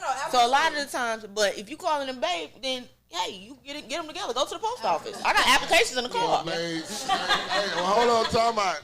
This what he need to tell you then. Well, babe, listen here. I ain't got no passport, but we can go to St. Croix, St. Thomas. We can go to Puerto Rico. We can take a cruise, bring your birth certificate. Yeah, exactly. So but that's why it goes back to, have you been anywhere? Or have you just only confined yourself to all that you know and you haven't ventured out anywhere? Not to say that that's good or bad, but it does limit your perspective on life, your understanding of life, your own humbled experiences. So I'm not knocking him if he hasn't, but I'm going to dig deeper to just understand his perspective. Are you humble? How do you interact with others that are different from you? How do you respect other cultures?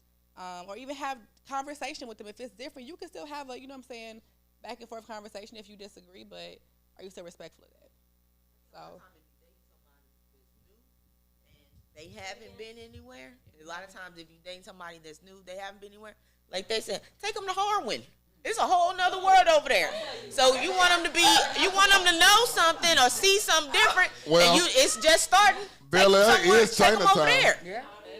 Start it off, because you don't want to be all the way in Morocco, and now you like, oh Lord, we got 7 more days here. true, but that is also why I say date someone that is equally yoked to you. Date someone that's on the same. But I'm a date someone that is hopefully in some ways equally yoked to me, or equal. Like, we're not gonna have the same exposure, but I feel like you should date someone that's within the same realm of what you can understand and what y'all can match each other on. Personally. Oh yeah, I'm gonna ask him. Well, and if I'm gonna he tell don't, you then right we not. No, that's my point. If he I doesn't, don't, then we I may don't not go no really go further that than far. 99. Highway 99.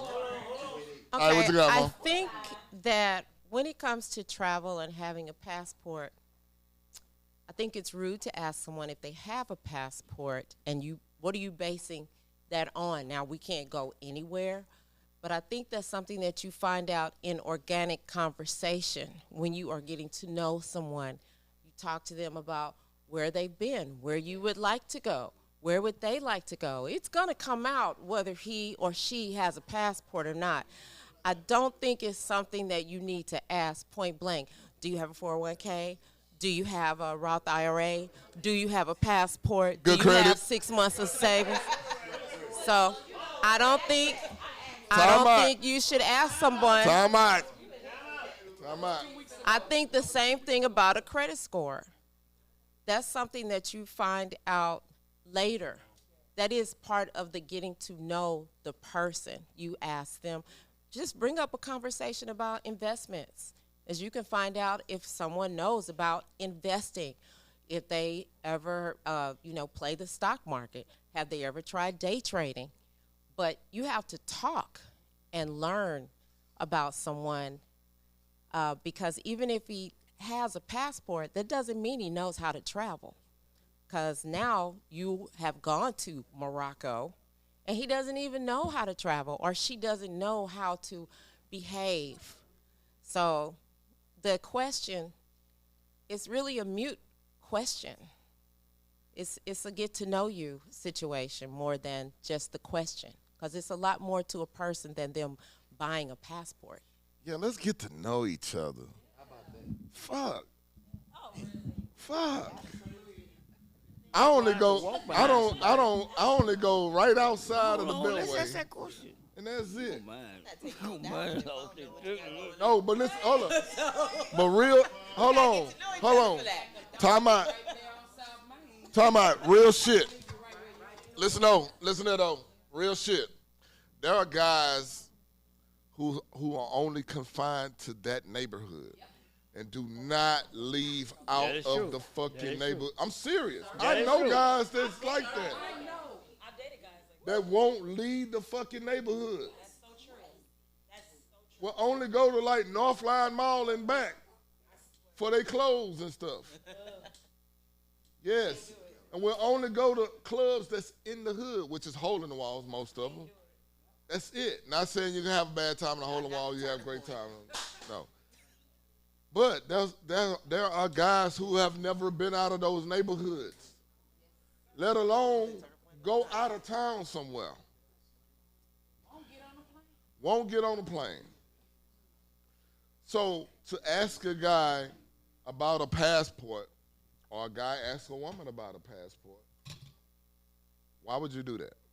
pretty egregious, especially in the beginning. There you go. It's pretty egregious if you're asking that person in the very beginning. But if you're getting to know someone and you want to know them, you can't ask that. That is a question that you ask, weeks in, not just in the very beginning, because that's kind of intrusive. Like you were saying, get to know that person. Ask them, where have you been? Or like you were saying, where have you been? Where have you traveled to? Then you get to know that person and see, do they have a passport? Now, if you're coming off the gate and you get to know someone, you just got their number. Do you have a passport? What's your credit score? Like, hold up. You need to pull the reins. The person needs to pull the reins on you. If you're the questionee or whatever, you're the questionee, pull the reins on them and just let them go, because that's a red flag, in my opinion. Go ahead, Vic. What you got? Why is it even a criteria? I mean, first and foremost, the person hasn't been, and you're looking for something, maybe y'all can do something together for the first time. I think that, I'm going to be real controversial here, because the women do it more than we do, because we don't do that kind of stuff. I think I can speak for most men. We don't ask those questions. Really could care less about that. Realistically speaking, you're still being in the dark and by yourself. If you start continuing to limit yourself to, well, did he go here? Did he do that or whatever? How about you learn him and he learn you, and then y'all get somewhere? Because if you keep doing the same thing over and over, it's called insanity. Every man I dated has done that with me. They've always helped me grow and learn and evolve. So you're right. What you got to say, Les? Then I got something to say after you. Well, I don't see where that has become a standard, because if it's your standard, my standard, I'm pretty sure that our standard is way higher when it comes to a damn passport and traveling. Us two right here. So if we hold everybody to a standard that they may not be ready for or can't accomplish, then we may be the ones that can kind of introduce them to something. And just because they don't have a passport, that's kind of fucked up, because I'm pretty sure that we got more stamps in our passports than anybody in here. I'm working on number 4 right now, so whatever. So and I got a story. So I learned this shit when I was young about knowing somebody. I met about 20-some years ago. I met this young lady. At this time, I was working in Sharpstown Mall at Athlete's Foot, and she was working at the store next to me. One of them stores. So, probably Rainbow. So we didn't know each other. We exchanged numbers, and my brother at the time, he was out of town, and he called me at work. He said, "Hey, our car broke down. We finna fly back home, but I need you to, and we're gonna leave our car here. It's gonna get fixed in Tallahassee, and I need you to take me back, and we're going to drive back to Houston. We're going to spend the night overnight and drive back to Houston. All right, cool. I had just met this girl. She worked next door to me in Rainbow or whatever, like I said. So I asked her, hey, want to ride with me out of town? Going to Florida, coming right back. We're staying over the night, coming right back. She said, yeah. We go, everything cool. We get to Tallahassee. Why the fuck I was so goddamn irritated with this girl? Irritated as, I couldn't. I'm going 100 down I-10 to try to hurry up and get back to Houston because I'm trying to drop this motherfucker off. Because it's this certain shit she was doing that just irked me, and I didn't know her. I just asked her. And, I'm at this time, I'm 22, 23, something like that. But it made me, I learned a lesson at that point of, hey, let me get to know this. Let me get to know somebody before I ask them to go anywhere with me out of town.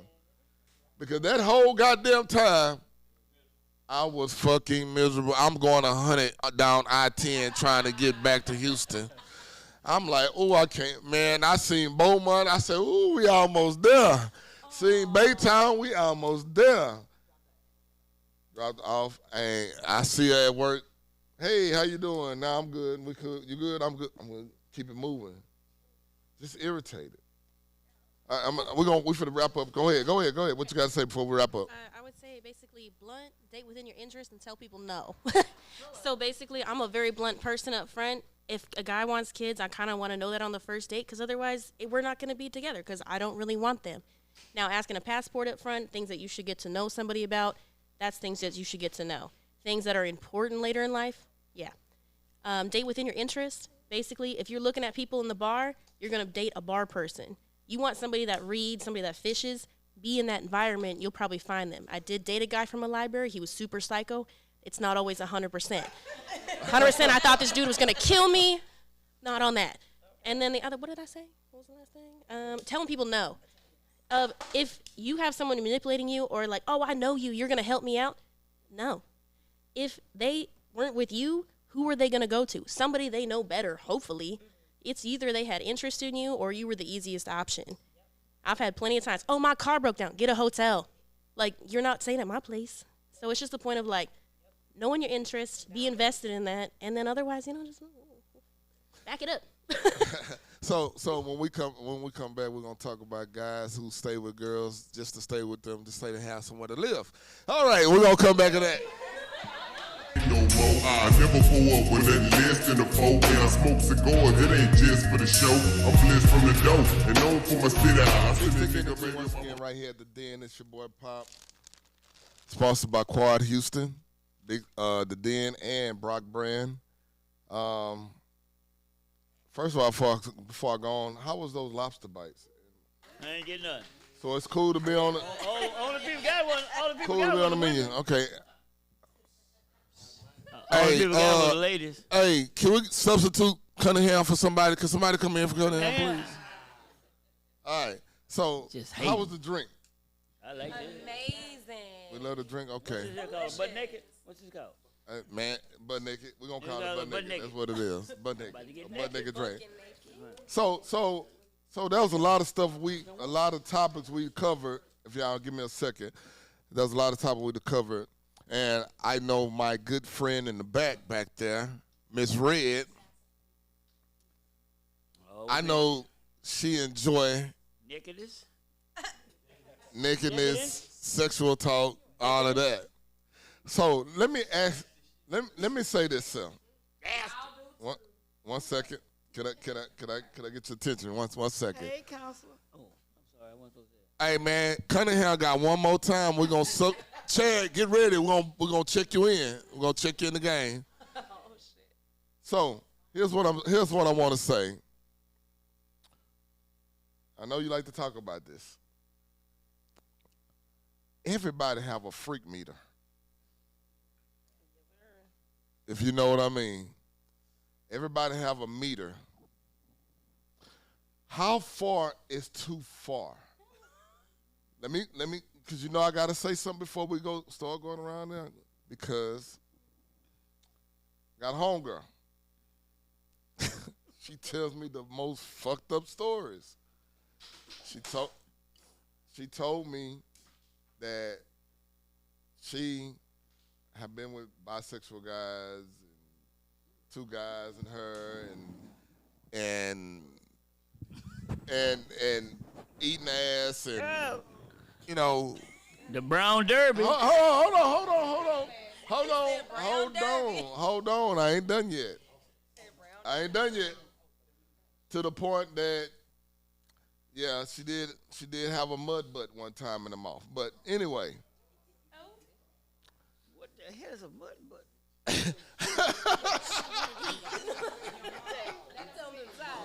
Well, my question is to everybody on the panel.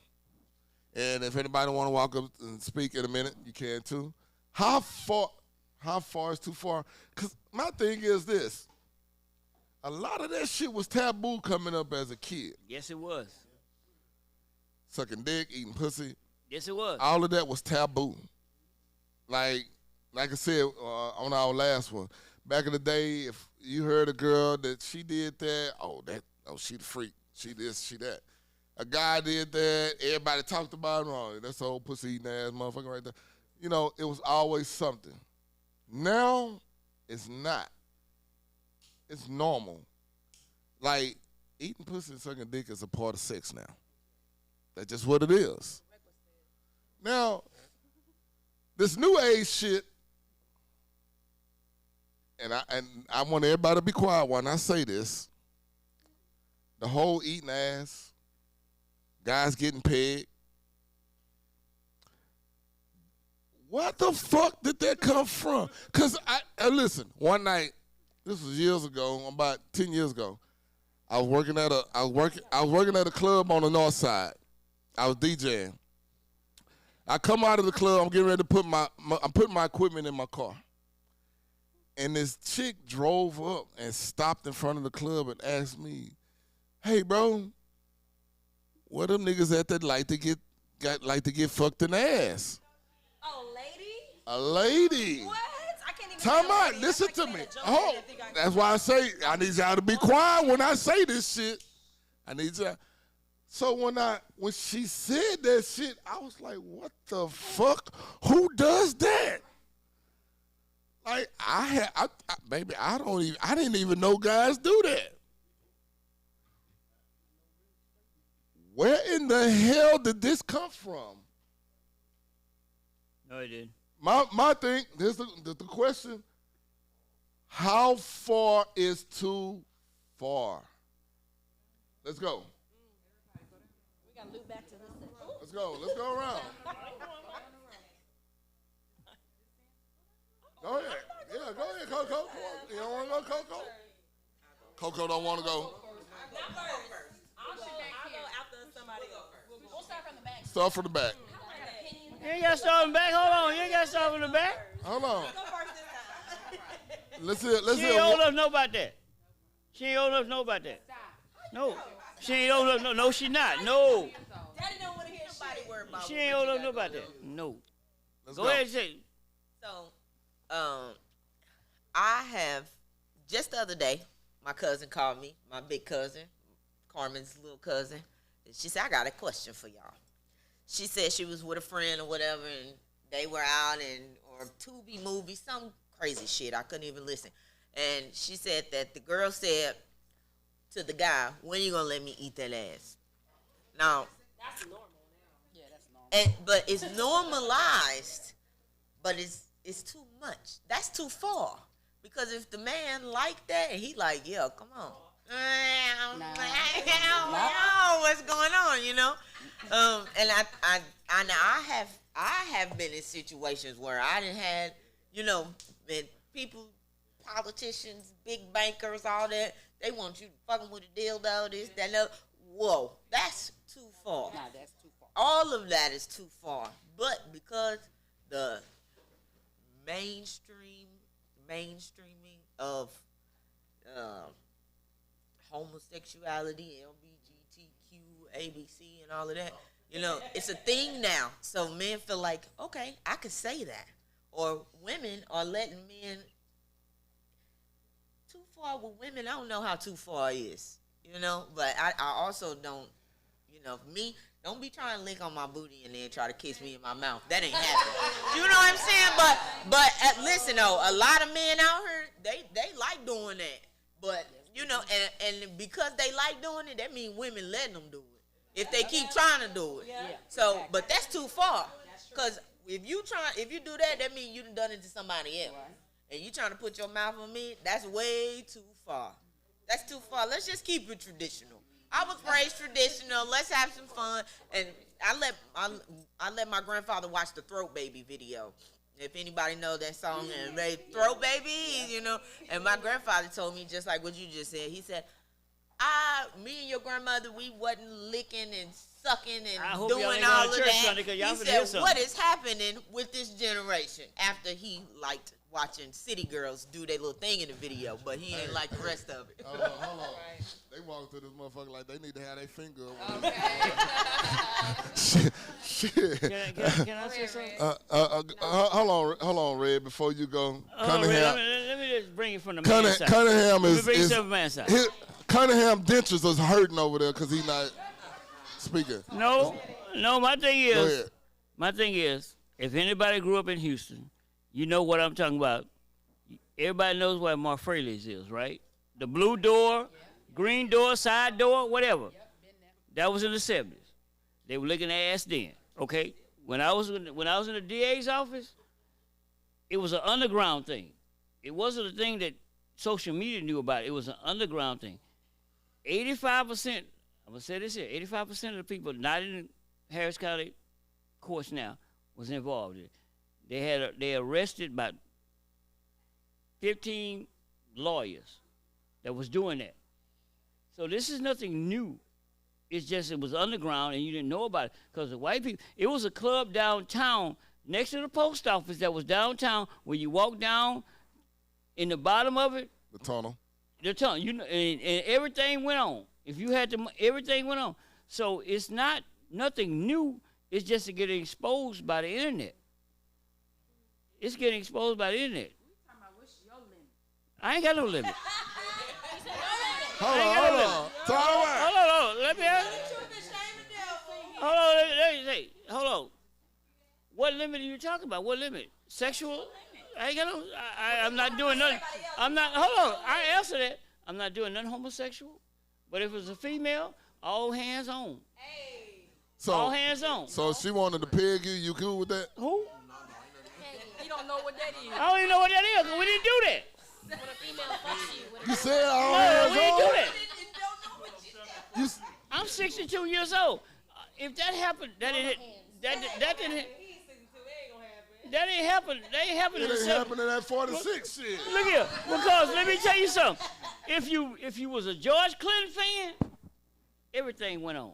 Yeah. In the 70s, everything went on. Yeah, you're right. Y'all mad about Bill Cosby, talking about Bill Cosby was wrong, but if you got a comic book, in the back of the comic book, it says Spanish Fly. The same thing. Sure did. The same thing that they said Bill Cosby did, they will sell it to you out of a comic book. Yes. That was a gas. It was X-ray grass. Yeah. So now all of a sudden it's taboo. I don't understand. Just like Deshaun Watson. Why y'all mad at him? He got it rubbed out. Ain't no. I'm going off topic. Yeah, you're kind of going off topic. Okay. Hold on. So my girl Red, this is her forte. Yeah. Let's go, Red. What you got? Okay, this is what I got. First of all,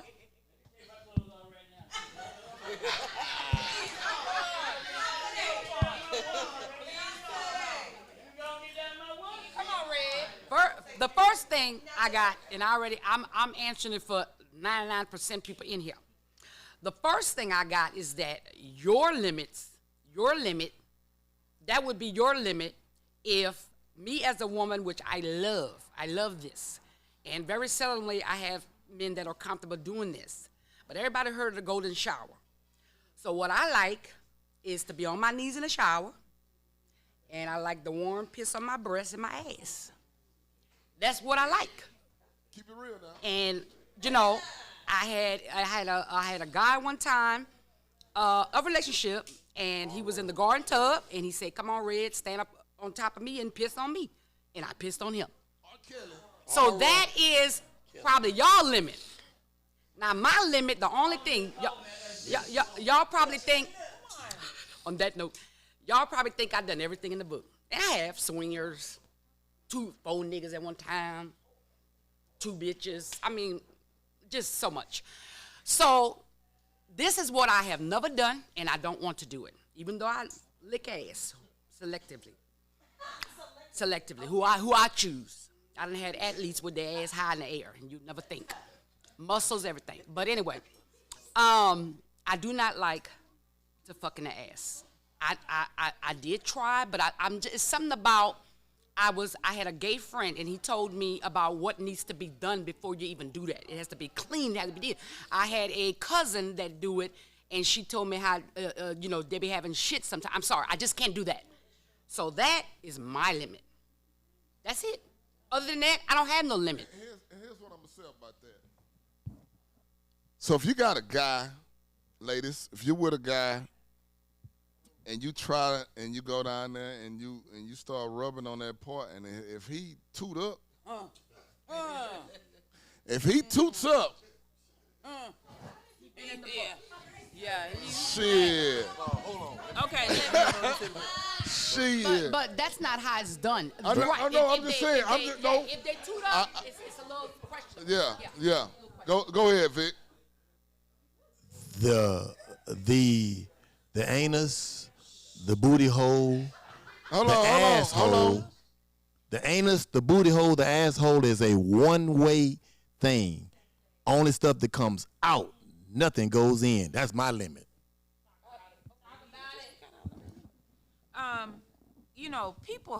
I feel like people have levels, because you've got some people that they look like they can go there, but they won't.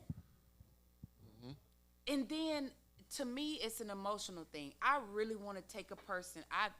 I'm very quiet. I love to please a man. I really, really do. I don't look like it, but that turns me. No. She don't look like all y'all do though. Quiet, huh? No, seriously, I am. Go ahead. Listen, I really love for a man to be satisfied. I will take you there. I mean, I don't have a limit. But some guys, they can't go. And so I have levels. There's some people I just can't take there because they can't handle it. They really can't. And I don't know why, they won't be as relaxed. And I don't like fucking men in the ass. That's I like a masculine person. But when it comes to certain things, especially if you're in a relationship with someone, okay, there should not be a limit. Now, I'm not inviting anybody in the bed with us, because I'm totally going to satisfy you, because I like to hear you yell. Let's talk about it. I love for a man to, lose his mind. I will do whatever it takes to make him yell. Oh yeah. Okay. All right then. So listen. So and Carmen, we're gonna come to you real quick. So I was trying to finish up about a guy, when a guy does that, if he toots up, but if a guy knock your motherfucking head off, he ain't trying to, like, a real motherfucking man gonna either break your goddamn hand, or he gonna do something. But other than that, if you got a motherfucker that's gonna do this,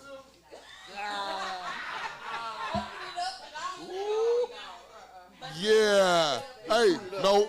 What I'm saying is, ladies, trust me, he's done that before. That's right. Probably not with a woman. And that's why all this other shit come from. But we're gonna get in there another time. Carmen, I'm sorry. What you gotta say, Don? So I'm with Slim. I think that the human body, both male and female, is an amazing tool. Just, it's incredible. We have so many sensational areas, yes, on our bodies. And I'm a traditional conservative. What happens between two people, not a group, between two people, what feels good to those two people, that's their limit, whatever that is. No blood, no broken bones, no nothing like that. You know, no real pain. Right. No, Yeah, no, no let's, real let's pain. Time out. Let her finish. Discomfort, that's between those two people. And nobody has to explain, deny, or justify what they do in their four walls. Period. Yeah. Richard? No, hey, but go. So we're gonna lead into that because what she's and I get it, and what she's saying is that a lot of times you get people who's into the group thing, but there's a lot of people who's very traditional with the person they're with. They only want to be with that one person. Now, I ain't gonna lie, if you tell a guy, I'm finna bring another chick in here, I don't know too many guys that's gonna be like, what is traditional? Tradition is just a man and a woman together. But if you're a man and the wife brings another woman in, That's not traditional. That's not tradition. What is Man, woman. Come on now. Come on, man. Stop acting 62, dog. I'm old. That's what I'm just asking. I can't ask a question.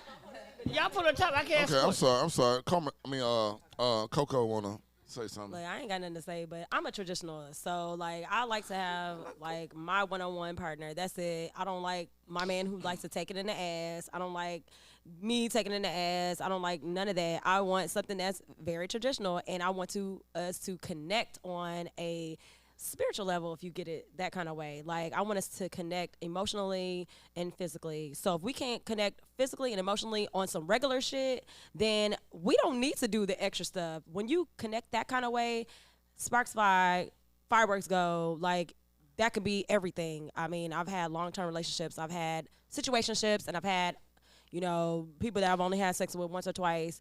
And when you connect that kind of way, you don't need the extras. Now, sometimes the extras come because some people have been either traumatized or have been, you know, sexualized, you know, as a young child. Sometimes you need extras, or you've been overly sexualized at a young age, or you've been overly sexualized as an adult.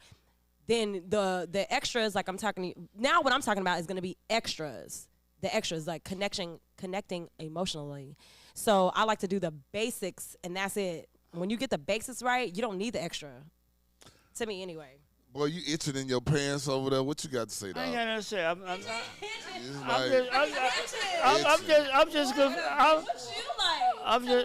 I'm just confused. I guess I'm too old. They ain't got me being a male dancer had nothing to do with it. What are you confused about? Tell the people. What are you confused about? You said traditional is only. What did you say? You're 62. I'm 40. So I told you in the beginning. You said traditional is what? Women. Basic. A woman and a man. Okay. We're doing what we're supposed to do. Ain't no coming in through the back door. we not doing. Neither one of us are doing that. That is tradition. Like, that's it. Okay.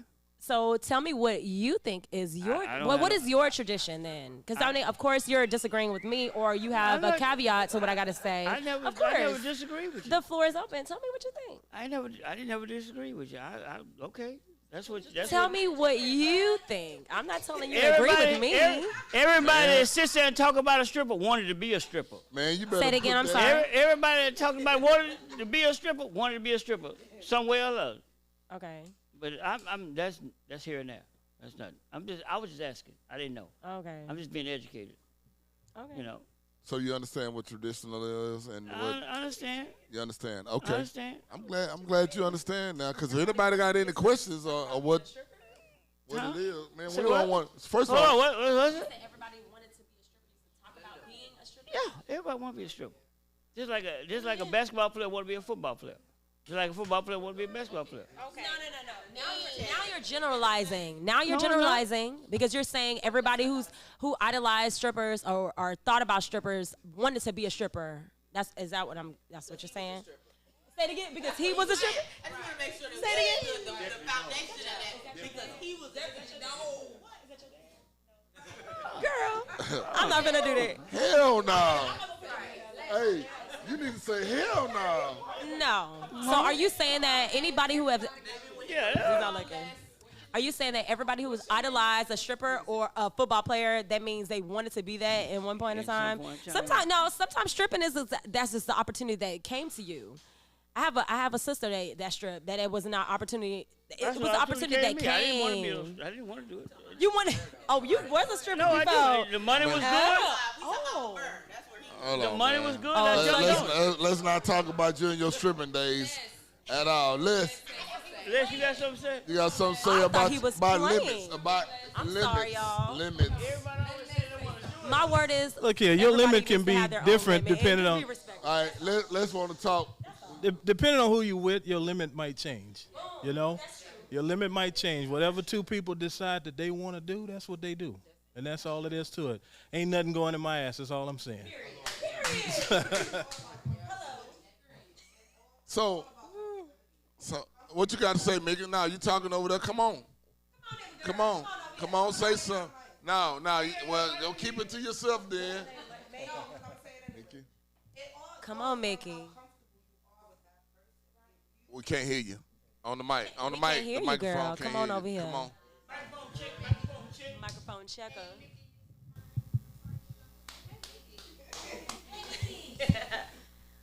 Hey y'all. All right. What I was saying is it all depends on how comfortable you are with that person. If you reach the point that you feel comfortable, you're open to do whatever because you're open, you're comfortable. And that's just a situation, a relationship that you guys have. So everyone has their limits, but you can always find that person to exceed your limits, to pass, to open you up more or have an open mind about things that you haven't experienced before, or you didn't have a good experience on it before. You just gotta find that one person to make you comfortable, and then the sky's the limit. All right, I'm gonna say this here. So, sorry. No, go ahead. Before I wrap it, go ahead. Yeah, so that's what I was going to say is basically whenever I meet somebody, and not prudish, is I have to have at least 3 minimum conversations about what you're into and what I'm into. Because otherwise, I really don't want to sleep with you. Because maybe you like it rough and I don't, or maybe I like it rough and you don't. So basically, some dudes, they're pretty honest up front. I'm not going to lie. I've had guys say, are you going to do this? And I'm like, maybe not. I think people are limitless, but it's a conversation. So you need to have that kind of up front to understand, is this going to be a good sex time or not? Because otherwise, I'm just going to skip it. And I will say, since we be talking freaky, I love bondage. I'm hella into that. However, the point is, that's a conversation, and it's a trust thing. So I like it. If he doesn't like it, I'm not going to ask him to do that. And if he's okay with it, we start with a little Velcro, we start with a little comfortable situation. And it's nothing about I want to take advantage. I want to please you. I want you to give yourself up to me. I want to give myself up to you. So everyone has a kinky thing. Everyone has a standard. There's certain things I still won't do. And there's still things I don't like to do. But, it's a conversation that says, I'm into that, or I will be willing to try that. Don't try it when you're mid missionary and let me just try that real quick and see how that's going to go. No, you need to have that mature sense to be people need to be more open about the sexual conversations so that they're having better sex. So of course, of course in the bondage, of course in the listen. I preach. I think the one that's over here talking about closet freak, I think he's a closet freak. So he the real freak of the sheets and First of all, he's a preacher's kid, so we're gonna leave it at that. That'd be the worst one. So the next thing is this. Yeah, I know. I know. All right, so check it out. Hold on. Let me clear. Check it out. What you got to say? He said, preacher kid. What? I didn't hear. I just said. I just Why we the worst ones? Why we want the worst one? Because you go 85% of the church. If we want to go, we will go to church. Let's go to church. Nah, we ain't going to the church right now. Okay, we're going to come I'm back to that. Okay, I know where you're going with that. I'm going to expose some people. I know where you're going with that. I'm going to expose some people. That's going to cause a whole Vic won't, but I will. That's going to cause a whole nother issue. Okay, I know where you're going with that. So what I'm going to say about this here, though, it speaks of bondage. I know you got a password for bondage or a safe word that you got to do in bondage. Safe word. I don't know. I don't know.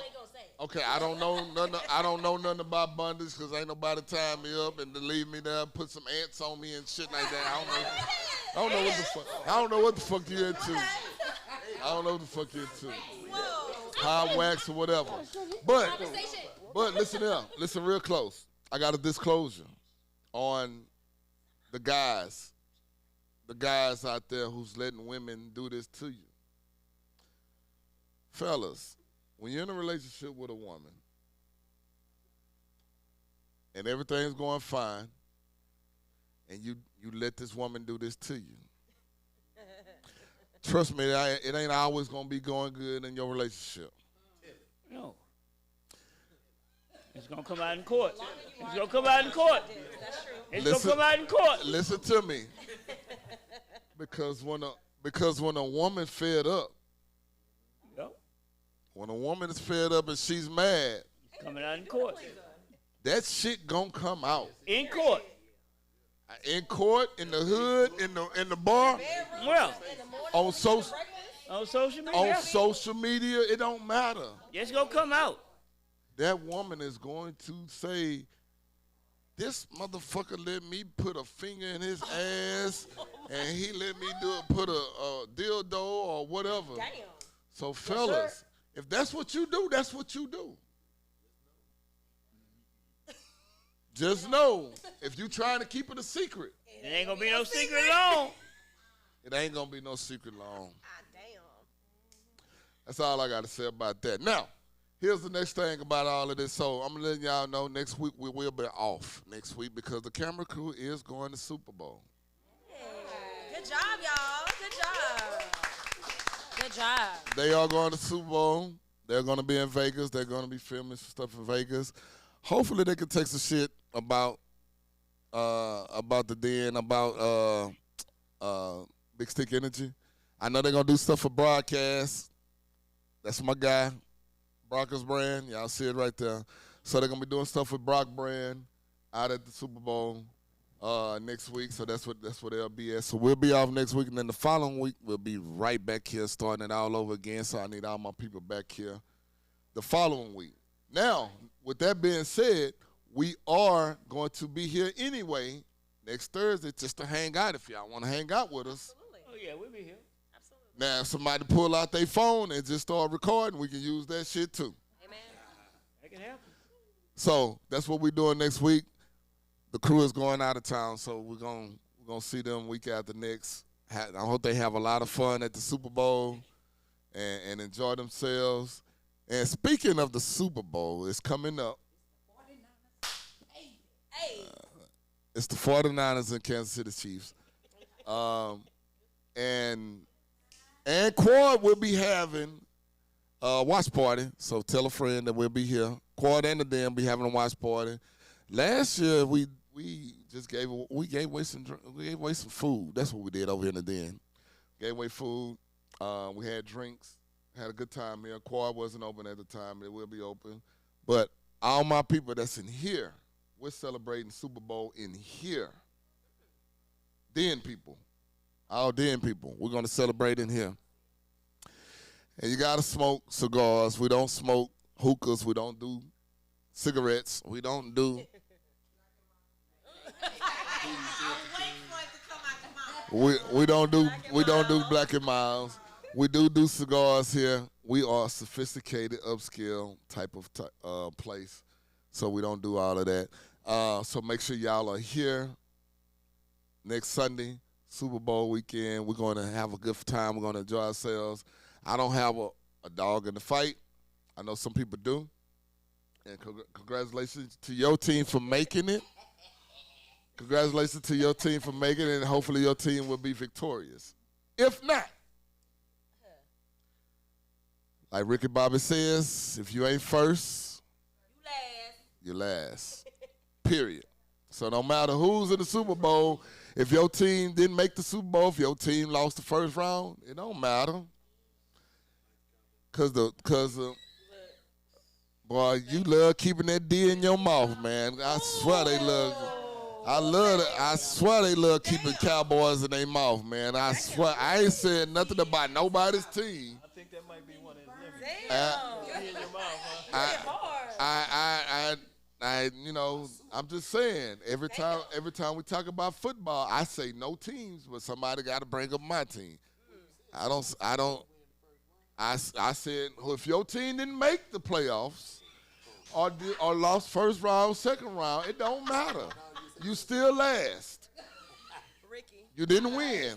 You didn't win the Super Bowl. You still last. So with that being said, who are we going for? If you're a football fan, you're going for somebody. Period. I'm a football fan. So I want to see a good game. I want to see a good game. That's all I want to see. And I want to see Usher do a damn good job. But you lost 10 minutes to Taylor Swift. All right, what you got to say, Coco? Did you about see Super Bowl? Did you see Usher in Vegas?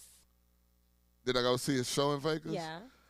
No, only because I didn't God. take my wife. Yeah. So I'm not going with a bunch of guys to Vegas. No, to like Usher show. it's half and half. It's literally I understand that. okay. It's 75 women, 25% men. But oh my God, it's an amazing show. But yeah, I understand that, but I'm not going to go to Usher's show with the fellas. Like the whole half of the show is with strippers.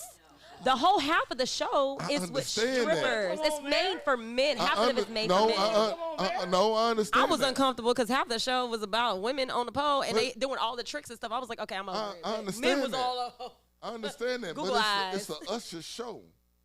You go with your lady. You don't go with the fellas. Yeah, ain't fellas. Now, me and the fellas went to go see True. Gucci Man. George. True. That's the type of show. Or Rick Ross. Or, I know Usher. you know, but we're not going to go see Usher. True. So, anybody got some thoughts on Super Bowl? She became a 49 fan.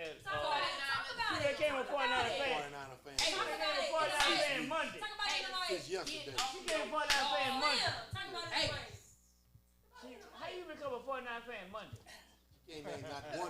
Only a hater would say that. So get on your job. Ooh. Les, what you got to say, Les? You ain't never been to San Francisco. I actually did in 1982. I actually did. Yes, and thank you. She says she's been to Oakland. Texas? Oakland, Texas? I just play. Outside East Texas, right outside Abilene? I just playing. Listen, I'm finna say something to stir some shit before we close it out. I'm gonna say something to stir some shit. Now, the crazy part about all of this is that, fellas, you remember years ago, about a good 15 to 20 years ago, women was watching Lifetime and not football. Yeah, they was. What the fuck happened? Oh my God. They want to be part of man's society. What happened? Yeah, y'all Men always complaining about how much men always complaining how much we don't connect. How much, y'all just want to be alone and all that stuff. So we adapted. We've adapted to what y'all like. Now y'all complaining that we've adapted. Now what else y'all gonna complain about? No, I honestly, now you complaining about we've adapted. Honestly, I enjoyed it. First of all, I've never not liked football, so you can't convince me otherwise. So okay, I'm just telling y'all what the girlies think. Well, who's your team? I'm a Green Bay Packer fan, 23 years. Thank you very much. Okay. Go Pack, go. So yeah, complain about something else. Find something else to complain about. Stop complaining about when we adapt. Because when y'all adapt, we don't complain. Adapt to what? We complain about. I don't watch Housewives. We don't judge none of y'all got. I know a lot of men who. None of y'all. I know, Pop, you're married. I don't know. Are you married? Are you married? I'm saying that most men. I'm not gonna say most men. I'm gonna say a lot of men who I know. The men I know, they end up dating somebody long term. They in the bed. They take turns. That's called henpeck. They end up taking turns. That's called henpeck. Huh? That's called henpeck. I don't know what that means. Thank you very much. They end up taking turns. They end up taking turns. That man gonna do what whatever they want to watch in the bed. So if you want to watch football, baby, I'm gonna watch football and ESPN. But I want to watch Housewives. I don't watch that kind of stuff though. However, the dude usually takes turns and watch that, and then they be all up in it. They be like, "So baby, so tell me about such and such. What was gonna be last week?" Exactly. Audience, they're agreeing with me. So maybe you don't have that. That's why I asked you, were you married? I don't know if you're married or not, or if you're in a long-term relationship. I don't know your history. However, the men I know, they tend to take turns in the bedroom watching TV together or on the couch together. It's a way, or show together. It's a way to connect. He said, what country is this? In the United States, baby. In the United States. You don't watch NCIS. You don't watch none of the shit I watch. So what? I would love to watch that. I've had men put me on shows that I don't even fuck with, but I want to get on where he's on. Here's the thing. Hold on. Listen. Here's the thing about that. Damn. I don't mind watching the game by myself. Now, you choose to sit down and watch it with me. That's on you. If you choose to sit down and watch it with me, that's fine. But I'm not for to watch Housewives. I'm not for to watch. What's the hip hop? I'm not for to watch that. I'm not for to watch none of that dumb ass. Now, if we watching Guy Fieri, some on the cooking channel, I will watch that. Yes, positivity. But if we watching that other shit, I'm not watching that. Because if that's the case, you might as well bring me a tampon. Wait a minute. Damn it, boy. Shots fired. A lot of women do not watch gossip TV. I'm one of those people. I would rather watch, like you said, cooking shows. I like to watch educational shows. I like to watch things that teach you things, or things that give you a different perspective, or people who like documentaries, or like a lot of people has been on this wave of crime. True crime. So I like to go dive deep into conversations or things that are the alternative to what is on the surface, what everybody watches, like you were saying, Housewives. So you, Mr. Man in the blue. I ain't got no doubt in this fight. It's Cunningham. You are cutting us down, Mr. Cunningham. You're cutting us down, and you're selling us short. All women are not the same. I'm just saying what I've seen. I've never seen a female watch NCIS, Chicago PD.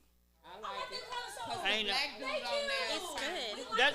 And that's why you watch it. You heard what she said? Because the black dude is fine. That's not watching the show. You watching it because he's fine. Mike all behind you. What's the problem? You watching it. Hold on. Jessica got something to say. Jessica got something to say. What you I will got? say I'm a nice 50-50. Like, I loved football since I was born. My dad introduced me to it. That was what I was into. Broncos. Sorry if anyone was offended. I'm from Wyoming. We had no team, so basically we had to choose. So we had Broncos. Texas has 2 teams. I'm not going to get into it. So basically, but the point is, like, I like basketball. I like going to the game. Will I sit there and watch it? Sure, if you want to. And I'll be into it. I like it. But, like, when it's a decision of, like, hey, what are we going to watch? A, we need to choose together. Or, really quickly, if you're not choosing, I'm like, well, let's watch this. Yeah. And I'm sorry, I'm going to call out to my nerd fans. Most of the time, the guys that I'm with, we watch anime. So, yeah, I'm an anime, absolutely. MMA. Quality. Anime. We're watching anime. quality. Okay. Anime. Well, hell, we might as well go and watch Chicago So we gonna watch animation, some real cartoon. Aquaman and a goddamn Super Friends. So check it out. Cunningham, you can't talk about the Justice League and all that. You ain't talking about. See, you don't even know. It's a whole. Anime is different. Anime is different from our traditional. Very different. from our traditional cartoons we used to So watch. you saying SpongeBob is who? Cartoon. What It's is cartoons. Is SpongeBob? It's The ones that's riding the horses. They call. That's a whole other podcast. What's that other one? They All ride right, the we horses. get and they on we seahorse? going in the hole. We're digging in the hole. Okay, well, that's we're digging in the cartoons hole. now? Well, So that- we don't need to go there. But it is a difference. Anime and cartoons are different. So back to it. Next week we off. Make sure y'all make it. Make sure y'all come back. We're gonna have a good time. We're gonna talk about the Super Bowl amongst ourselves, and we're gonna get ready for the watch party right here at the Den. Everybody, make sure y'all here. Now, excuse me. With that being said, we've had this is our 4th show we did, right? Number 4. We're number 4. We're moving, and we're moving in the right direction. So when we come back, we're gonna start talking about current events that's happening. So I'll be watching a lot of the news. Hopefully y'all be watching it too, and finding stuff off of Facebook, Instagram, whatever it is. And if y'all got good ideas, we can come up with those ideas. The main thing about this podcast, like I said, we got different opinions, but we are here to talk about it. That's what it's about. And now that we can talk about current events, we can talk about those events so we can see what we can come up in our mind, what we think about that. Like shit going on with road rage, and it's a lot of that, and it's Houston. It's a lot of that. Shit going on with the robberies in different stores and stuff like that. That's happening in our city. So, with that being said, man, I want to thank y'all, man. Y'all been great. Everybody, even the people on the outside that comes in and says stuff every once in a while. Now we're gonna swap it out a little bit. We're gonna have a couple more different guys in, maybe switch out some ladies here and now. So if you get picked, you get picked. If not, you sit over there. You still can have an opportunity to say something. If it's something on your mind, you can still say it. It's all about real people, man.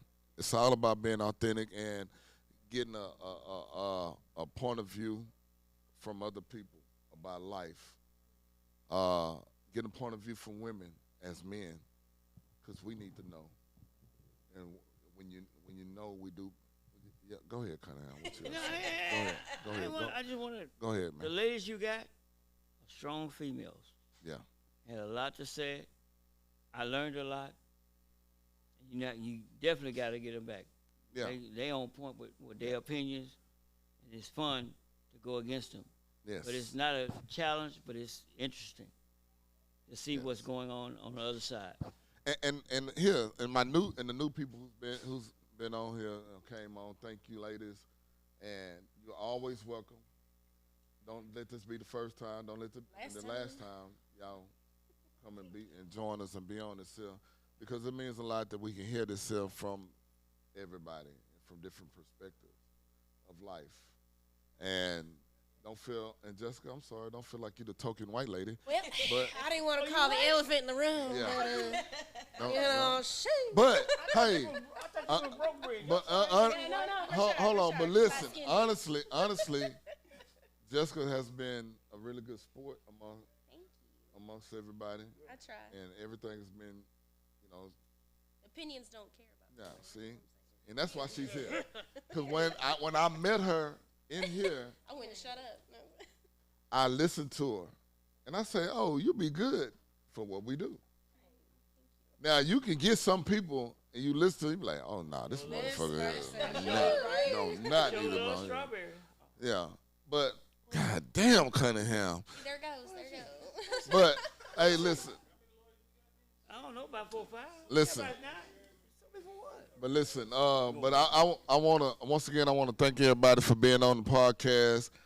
This has been great. The great four episodes, first 4. And the ones that's coming up is just going to get even better. And just having good people around us is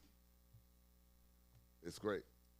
It's a blessing. And I thank everybody from the bottom of my heart to being a part of what our dream and what we have come up with this podcast. Before we, she said she just don't talk about sex. Red say she don't just talk about sex. but that's what she enjoyed. Anyway, am I missing anything tonight? Am I missing anything? Cover that tab. Oh. Shout out about everybody. Oh, okay, yeah. So once again, Big Stick Energy is sponsored by Brock Brand, Quad Houston, and the Den Cigar Lounge. Make sure y'all come to one of those spots. Enjoy yourself. We have some great drinks. We have great food over in the Quad. Also, some of the best sticks you can find. Les has some cigars. You want to get some cigars away? Oh, we got some cigars to give away. Oh, that's so cool. Yeah. Everybody, give it up for Les. Thank you, Les. Oh, that's so cool. Yeah. Big Stick Energy HTX. Follow us on Instagram. Big Stick Energy HTX. Follow us on Instagram. Les, you are a really great man, really good man. Now I don't know about the guy sitting next to you, but nah, You know we were in the same school together, right? But you went in the 70s. No, he's still a Marlin. I don't care if he was in the You 70s, went in the 65, 70s. He's a Marlin. I don't care what it is. You went when there was only 4 black people in the school. By nine. He went when it was all black people. Nah, that's playing. I know. Shout out to the family. Okay, shout out to the family. What cigar is this? Oh, Nes Patel. A Yeah, part that's of the a Rocky Patel family. Yeah. Okay, so shit, we got and if no Black and Miles. No cigarette. No cigarettes. No cigarettes. We let you slide this time. 32. We let you slide. So once again, hey, come check us out at the Den Cigar Lounge and at Quad Houston. Brock Brand is online, right, Pat? Brock Brand Clothing is online. Follow it on Instagram, Brock Brand. You can get some stuff. You got some stuff for us next time? We're gonna give some Brock Brand away to you ladies and gentlemen the next time you're here. I don't think we have a medium for you, but but we will find it. We will find a nice halter top. Anyway, but hey, God has been good to all of us. I know we talk a lot of noise. I know we talk a lot of shit. But God has been good to a lot of us, and I thank everybody for being a part of this. It's just been a blessing, and I thank all my people who's watching and who's a part of Big Stick Energy. And right now, I'm going to pull out my big stick along with everybody else. Pull that big stick out. He's saying. And once you pull that big stick out, light it up and put it in there. It's your boy Pop, Big Stick Energy. Then. No more. I never pull up with that list in the 4. When I smoke cigars, it ain't just for the show. I'm blessed from the dough and known for my city. I send a nigga, baby, if I'm a